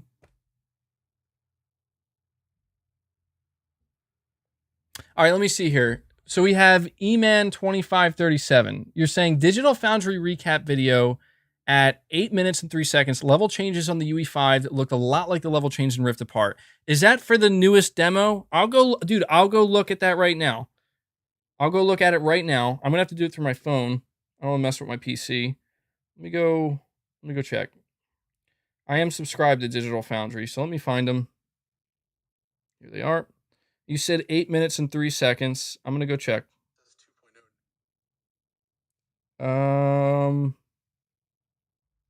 All right, let me see. Obviously, no I'm watching now. for that because Lumen's taking care of that, and it only took about 3 seconds, which I think is rather impressive. Is this what you're talking about, or is this the wrong one? I was gonna say, I'm assuming this is what. the assets in use here, just what's going on in the scene. What am I looking at here? It looked like she was just jumping a wall. Digital Foundry recap video at 8 minutes and 3 seconds. Level change. Am I missing something? 8 minutes and 3 seconds. Because I'm not seeing what. As well as some objects to jump Oh, around, okay. As well as new textures, Wait, no. And a different time of day entirely, with obviously no baking for that because Lumen's taking care of that. I'm not. It only took about 3 seconds, which I think is I'm rather confused. I'm confused. I don't know if I'm looking at the right thing. Uh-oh, MVG about to fight Richard Ledbetter. No, man, dude, Richard would take me out. You seen that guy? That dude would suplex me. Sorry, dude. I don't know if I'm looking. E-Man, I don't know if we're watching the same video. There was no, like, transition there, as far as I'm aware. You're saying it was a different demo, not the same from before. It's hard to keep track of this with the chat and everything. You're saying it's just after that? All right, I'm going to keep watching for a couple more seconds then. Checking now. I mean, it looks good, even on the Series X. Nobody's saying it doesn't look good.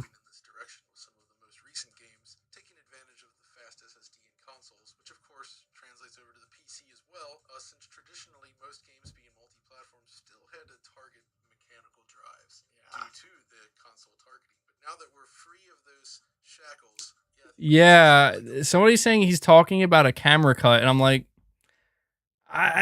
dude, I'm gonna say that might be what you're thinking about, dude. But I appreciate the super chat, man. iSiler18, fanboys are digging hard to attack Sony. In 2 weeks, we'll be playing Ratchet and Final Fantasy VII, and they will be on a 14-year-old game. They will be on 14-year-old games running at 120 FPS. I mean, that's the thing, dude. Is like, I keep trying to bring it back to the same thing. You sit here like, dude, how are you, like, why are you over here raging? And you know what? It's not, trust me, it's not that bad. I'm not as angry as maybe I convey myself when I'm not. I know you guys like the rants, you know.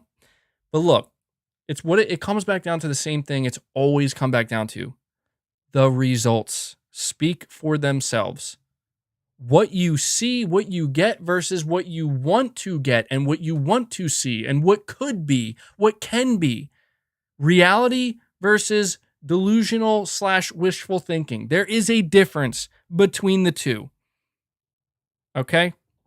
And so I get extremely frustrated when it's like, look, if Tim Sweeney were to tweet out, if Tim Sweeney came across my podcast and I like annoyed him or something, and then tomorrow he tweets out, hey, that demo can run on the Series X. No problem.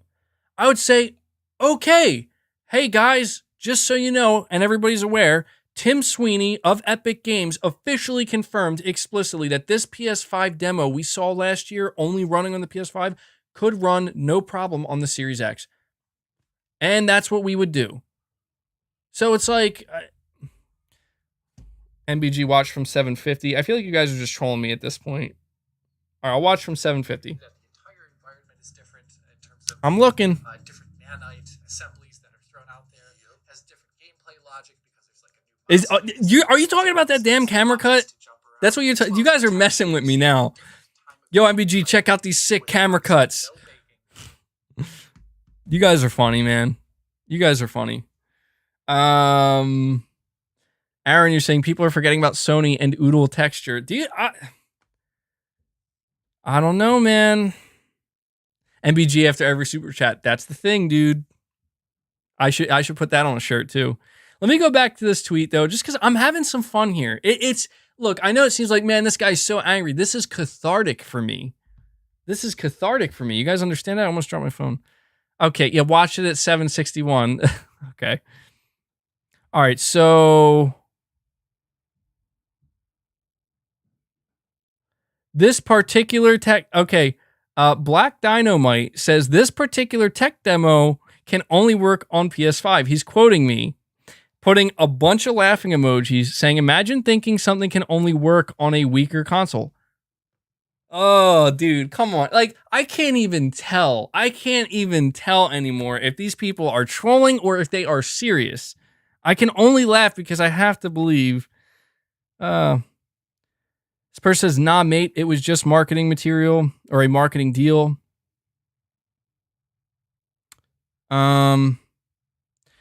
Okay, AO on Twitter 3 days ago says, he's telling me, he's going to tell me, the demo can run on Xbox Series X. I don't care what it was tailored to. PS5 is not twice faster than Xbox, but it is faster. This doesn't mean all of a sudden Xbox can't run that demo. It is more than capable of doing it.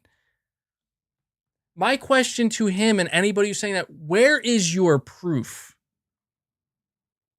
Just as you will ask me, where's my proof? My proof is we don't see it running on the Series X. Where's your proof? You think it can? You believe it can. You living in delusional fantasy land where something didn't actually happen, but you could imagine it happening, therefore it must be real. Is that what we're talking about?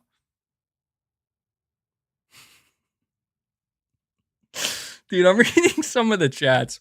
You guys, dude, I like ranting because you guys come up with the funny stuff, man. You guys come up with the funny stuff. Watch from 420. I believe I can fly. Let's keep going here. And you know what this person says? This person responds to my tweet and literally just says, and I want you guys to keep in mind, these tweets I'm reading, these responses, these have upvotes, as in people agree with them and believe them. This person literally just says, don't be bloody ridiculous. And he gets upvoted. Like, what is bloody ridiculous about what I said? Like, he provides nothing. He provides nothing. On the PS5 MBG, the dev said that textures are at 8K. Yeah, I remember that. I remember. And that's the thing. I'm not trying to say that it doesn't look great on the Series X. It does. This is not about visuals. We know that. Like, we know the Xbox Series X can produce great visuals. What this is ultimately about is the same thing it has always come down to. And I get like, oh, you're arguing about boxes and stuff. It's like, actually, we're not just arguing about boxes. We're arguing about potentially the future of game design. That's what we're talking about here. You have two mega corporations making a game console that needs to be future-proofed for the next 5 to potentially 8 years. You have one company, that being Sony, that says, we think this is the future of game design. Not about raw power and compute units and really just, brute forcing everything through, but actually about asset streaming, about data throughput and the transfer of that and the speed of it all and how it all works together. On the other side, you have Microsoft and you're like, well, you know what? 12 T-flops, 52 compute units, suck it. And it's like, maybe that's the right way, but I'm going to say no. I'm going to say that Microsoft cared about the T-flops, cared about the compute units, cared about having that marketing advantage, because that's what you want to talk about marketing. That's marketing at its finest. They fooled everybody with the Xbox One X. And I say fooled because it's like, it was true. The Xbox One X was much more powerful than the Pro, and they started talking about T-flops, and nobody knew what the hell a T-flop was. And they're like, come buy our more powerful console. Red Dead runs better on it or looks better on it. And yes, it did. Awesome, awesome, awesome. We're going to do that again with the Series X. You know what Sony said? Let's see what we can do. Like, we need to make an affordable console. Okay, Sony can't go crazy. It has to be within a limit. We want to see what we can do with gameplay design.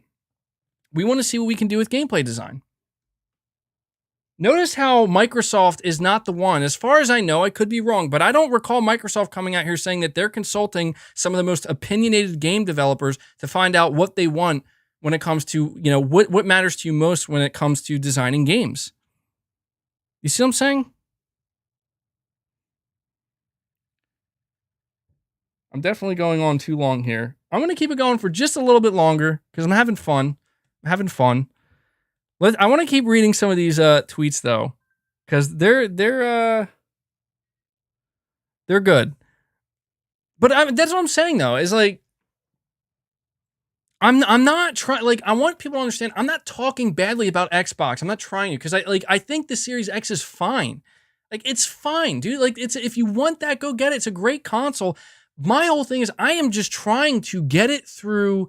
Like it feels like it's constantly a battle of like, well, MBG and his crew or his audience or whatever, they're all delusional weirdos who are living in some kind of fantasy land. I'm like, I'm fairly certain it's the other way around. Like and the thing is, I'm presenting like literal, like real, tangible, physical things. Like, okay, you think I'm crazy because I say the PS5 is a really great console that's actually going to surprise people in what it's capable of? Oh, turns out, look at this. On June 11th, I present to you a copy of Ratchet and Clank Rift Apart. Xbox, please, what do you have to show? No, not Xbox. Fine, we already know Xbox needs to go and they need to make more games. Somebody says you're just fanboying. Okay, no, I will ask the hardcore Xbox fans, the ones who constantly they don't constantly, but the ones who have attempted to slander my name and what I have to say, tell me, what do you present to me? What do you have to show me to back up what you're saying? Not what you can tell me, what can you show me? Your expectations about Final Fantasy Origins from Team Ninja, if true, do you think they will do better than Square Enix games? Your thoughts on difficulty mode? So to talk about that real quick, because that was meant to be a specific topic, really quick, because I do want to keep going through this because I'm having a good time here in case you can't tell. I think Final Fantasy Origins from Team Ninja is going to be amazing. The idea of a Souls-like Final Fantasy game that's set around the first game, the timing of Final Fantasy 1, is going to be amazing. The idea of a difficulty mode, I'm totally okay with that. Not every Souls-like has to be brutally hard. A Souls-like, in my opinion, can definitely succeed by being more accessible. And I think, them wanting to do that because, well, this is Final Fantasy, and it's going to have much broader appeal. That makes sense. Like, I'm totally okay with that. If anything, after Returnal, please, God, give me a difficulty mode or something. I can't take this anymore. I'm getting older and I feel like I'm having a harder time getting through extremely difficult games than I used to. So I'm totally okay with that. Y'all act like Game Pass is a requirement. Dude, is it us acting like Game Pass is a requirement, or is it the dudes on the other side of the fence making it sound like it is a requirement? Telling everybody it should be a requirement. I'm not streaming for 4 hours, no. Biggest rant ever? It might be. Let me see here. Ready? Here we go. Misinformation. Somebody says here, both consoles can do the tech demo. Tim Sweeney specifically clarified that last year. No, he didn't. I literally just checked and made sure. No, he didn't. He clarified that both can run Unreal Engine 5. Said absolutely nothing about the PS5 specific demo.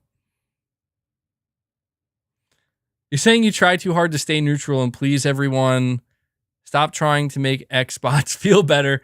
Dude, that's the thing is like people, I don't want Xbox fans to feel offended about anything I'm saying because I'm an Xbox fan. Like I still follow Xbox. I'm excited for Xbox's E3. I'm a much bigger PlayStation fan. I'm not trying to talk shit on Xbox fans.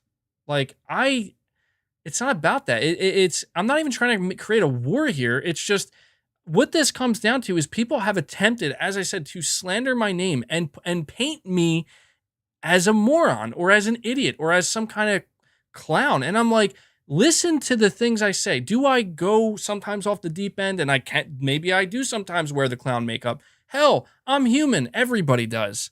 Everybody does. That's part of being human. You want to be human, you're going to be a clown sometimes. It's going to happen. But more often than not, I'm trying real hard to be fair, to be factual, to be logical, to look at what is in front of us and see, okay, putting the delusions aside, what are we seeing right now? We talk before these consoles come out, before these next-gen games come out. We talk about what we're hearing. This is what Sony's telling us. This is what Microsoft's telling us. And then we hear all the input from all the fans. Now we're at a point where we're beginning to see for ourselves. And let me ask you, when it comes to PlayStation and Xbox, who's been delivering? Who's been showing you? Who's been doing less talking, more showing? Who's been doing more talking, less showing? Right? It's obvious. It's obvious. It's been obvious. And that's why I just can't stand when these dudes come out here acting like they have something to flex about. You want to be excited about Xbox E3? Please go ahead. You want to be excited about Xbox in general? Please go ahead. But when I check your comment section and I'm being brought up for something that I may or may not have said, but it turns out I'm actually right about it, potentially, because it has not been confirmed or denied, get the fuck out of here. I'm sorry. Like, just get out. Just get out. Because what are you trying to achieve? You know what I mean? I'll tell you what they're trying to achieve. They don't want me to be doing this right now. They don't want me to continue to talk in this way. They don't want me to continue to, burst their bubble or rain on their parade, whatever you want to call it. I'll go a couple more minutes. MBG's a madman. Dude, we're officially past the 3-hour mark. You know what that means? That means I've went insane. I have went insane during the course of this podcast.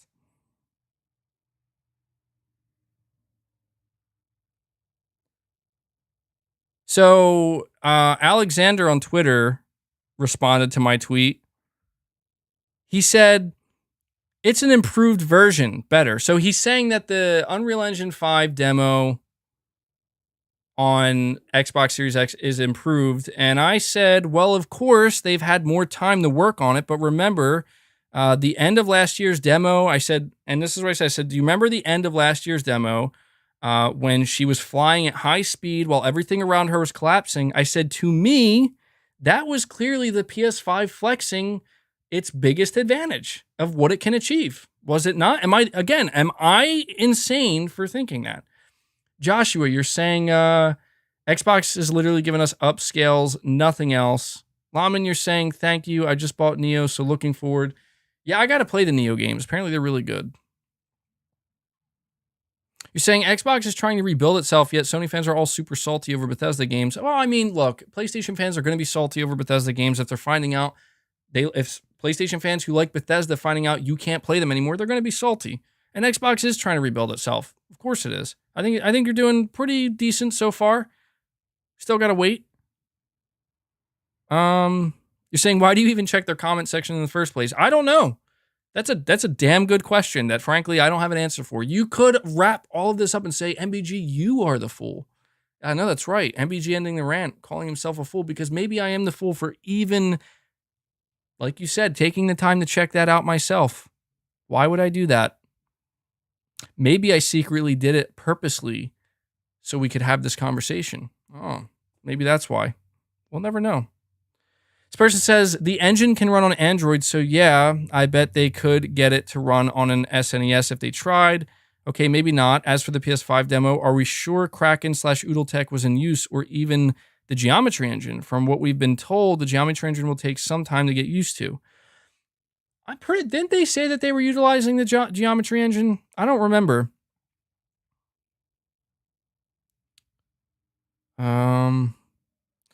And again, we have another individual who's clearly triggered by my tweet, says, for F's sake, no, that's not the case. Did they provide an explanation, or did they just get upset at my tweet?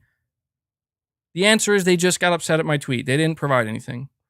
Okay. This Jeremy G, he has 16 upvotes. He says, no, it was literally because of the partnership with Sony. They were contractually obligated to showcase the engine on PS5. The fact is it will look and run just as good on the Series X. He says, the fact is it will look and run as good on the Series X. There won't be any special features exclusive to PS5. Who said the Unreal Engine 5 is offering exclusive features to the PS5? Literally nobody said that. That's not what this is about. It's not about exclusive features. It's about what the PS5 architecture can allow versus what potentially the Series X can allow. But he's telling me the fact is this demo will look and run just as good on the Series X. Even though we haven't seen that and no one has confirmed it, He's telling me it's a fact. You guys see why I'm losing my mind? This is what I got to deal with almost on a daily basis. People telling me the facts. That's a fact. Apparently.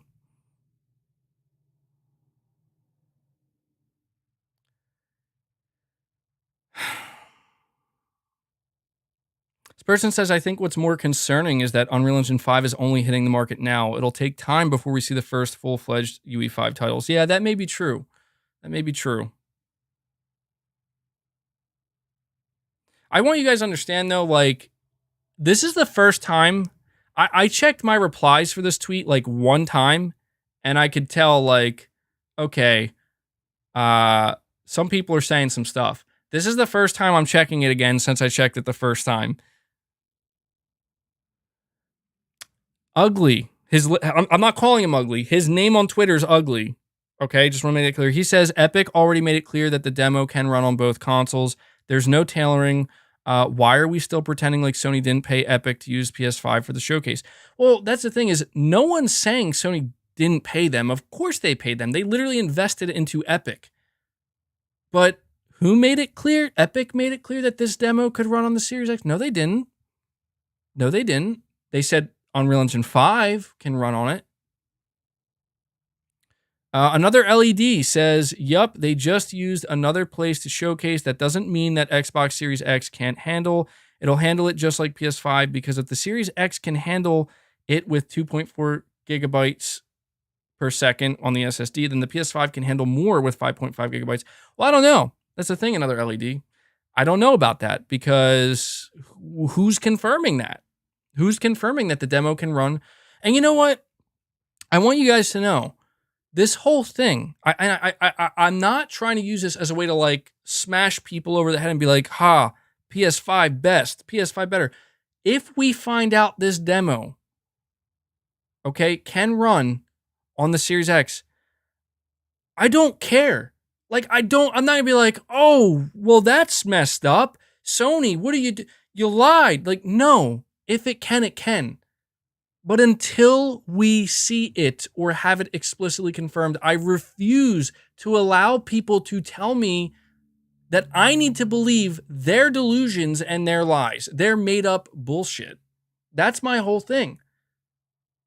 That's all it is. This isn't a matter of, I don't want to see this demo running on the Series X. No. I'm just saying, like, we need to call it for what it is.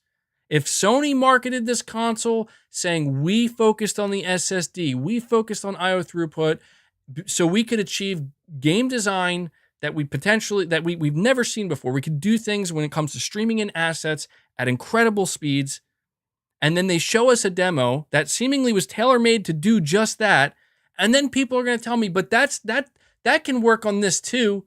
It works over here too. No, they're lying to you. It can work over here. It's like, okay, show me. Oh, you can't? Oh, well, who said it could? Well, I mean, Tim Sweeney said Unreal Engine 5 could work on the Series X, but did he say it could run this demo?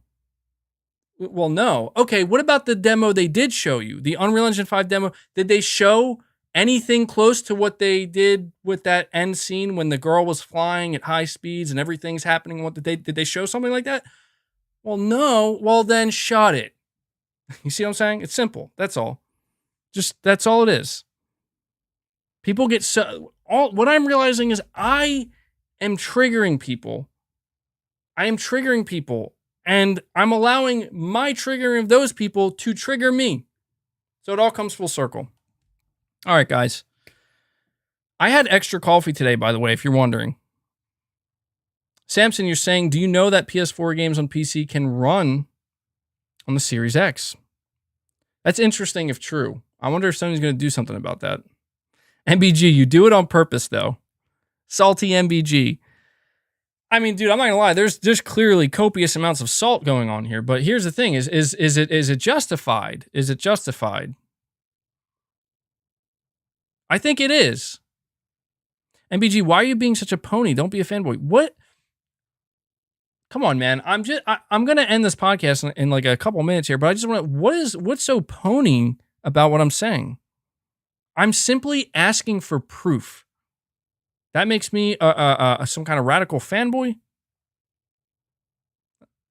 I just want proof. Because in my opinion, people saying a bunch of things with nothing to back it up is not proof.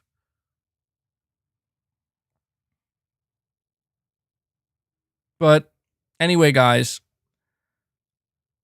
I hope you did enjoy this podcast. I won't lie to you. I knew that the end of this podcast was going to go off the rails. I just didn't know in which direction it was going to go off the rails. Because I told you earlier, I was thinking about doing a reaction to a Kotaku article. I was thinking about doing a reaction to that.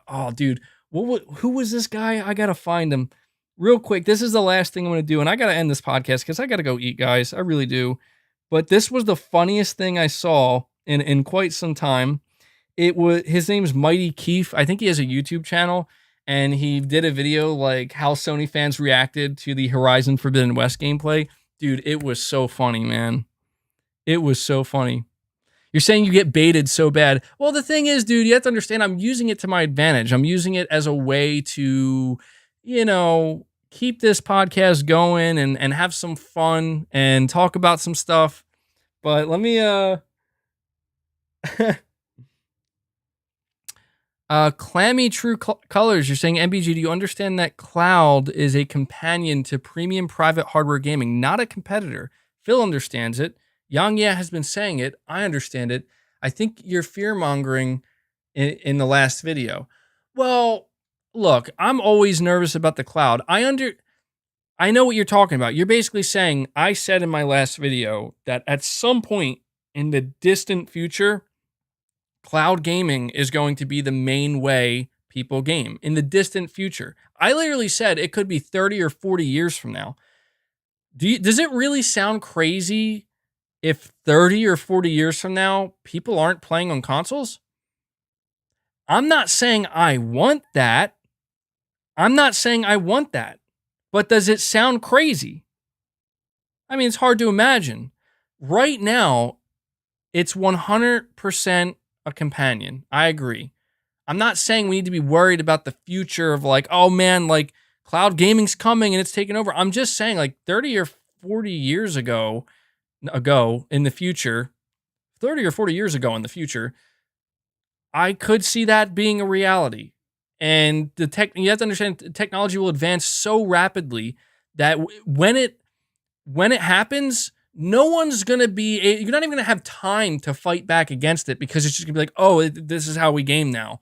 Like, even if you don't want it, you're not even going to know. It's just going to be like, now you game. Here's how you game. Turn it on. Watch. See?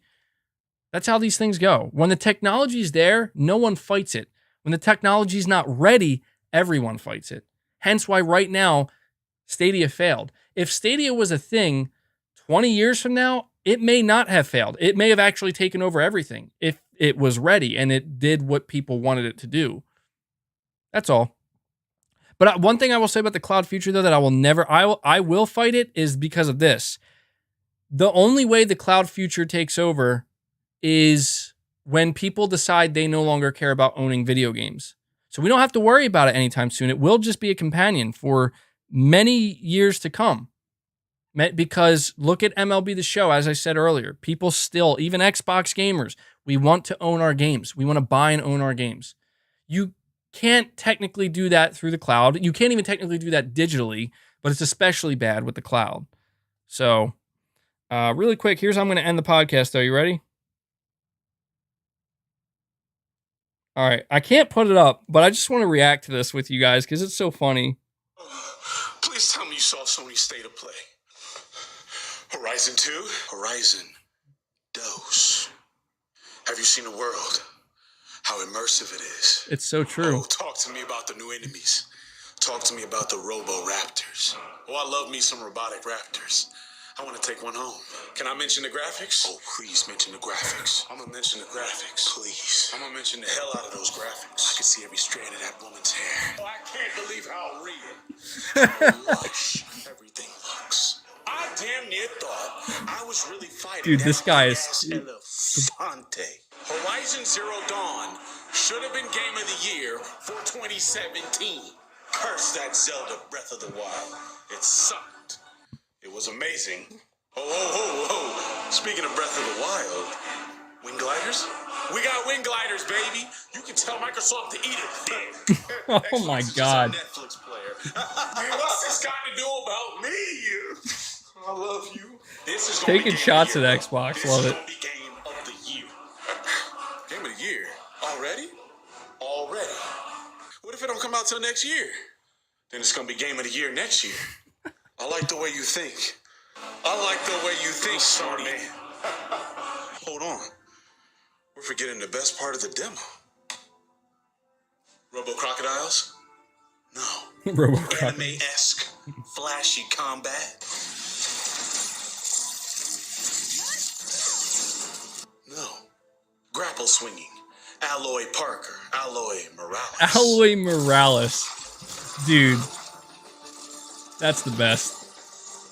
The best part of the Horizon Forbidden West demo is that it's a Sony exclusive. Oh, dude, that ending. Dude, I had to. I know I didn't have it up on screen, but the audio is just good enough, dude. That was the funniest thing I've seen in a long time. It's too true. It's too real, and that ending, dude. It's a Sony exclusive. Because you know what? I hate to say it, but like, dude, he perfectly captures how we are reacting to this game. Because like, it is, yeah, it was good. But that's where I'm going to end it. I hope you guys enjoyed this episode of the podcast. I think this is officially the longest podcast we've ever done. I feel like I'm going to see, by the way, I'm going to try to link his video. Because I feel bad. He has a YouTube channel, and I feel bad if I don't link it because it's funny. You got to give it a watch. When this is done, I'm going to find his video and link it down below. So, anybody who watches later, you can hit it. By the way, hit that like button, guys. We're actually just about at 900 likes, which is awesome. Thank you guys so much. We have Big Razzo. You're saying, bro, you should try seeing Supernova destroys everyone with logic and makes fun of them. Yeah, I've heard. I don't want to make fun of people. I mean, I know that it's all just in, it's all in good, supposed to be in good fun. I'm not trying to do that. I just want to try to keep things, fair and logical and as objective as we can in some cases. Skizzleax has just joined. I just want to see God of War, bro. You missed it all, man. You missed me losing my damn mind in this episode of the podcast. But all right. Yeah, thank you guys so much for tuning in. We did like a 7-hour stream. I was gone for more than half of it with the Horizon thing, but I think that this is what made it so much easier for me to just go longer this week. But I hope you did enjoy it. Huge shout out to all of my members. Again, thank you guys so much. Huge shout out to everybody who donated super chats. You guys do help fuel the channel, keep it going, keep it not just alive, but thriving. So you say you'll be rewatching later. Awesome. Thanks, man. I appreciate the support, guys. I really do. I know it sounds cliche and it sounds overly repetitive, but it does mean a lot. And I absolutely love getting together every Sunday and hang out with you. And you guys listen to me rant and sometimes lose my mind. But again, I enjoy it. So look out for the Rant Juice mugs. They're going to be going up. They're up in the store right now, like I said, but they will be up below the channel soon as well. So look forward to that. But all right, that does it. That's episode 63 of Press X Podcast in the books. Massive shout out to Devil Shooter once again for always providing the timestamps whenever he's able to. Really helps the community here out a lot. So all right, hit that like button before you head out, guys, and I will catch you guys next week back here, same time, same place, 12 p.m. Eastern for episode 64 of the podcast. Should be hopefully another good one because I think some things are going to happen. Some things are going to happen this week. So we'll see. But that does it, guys.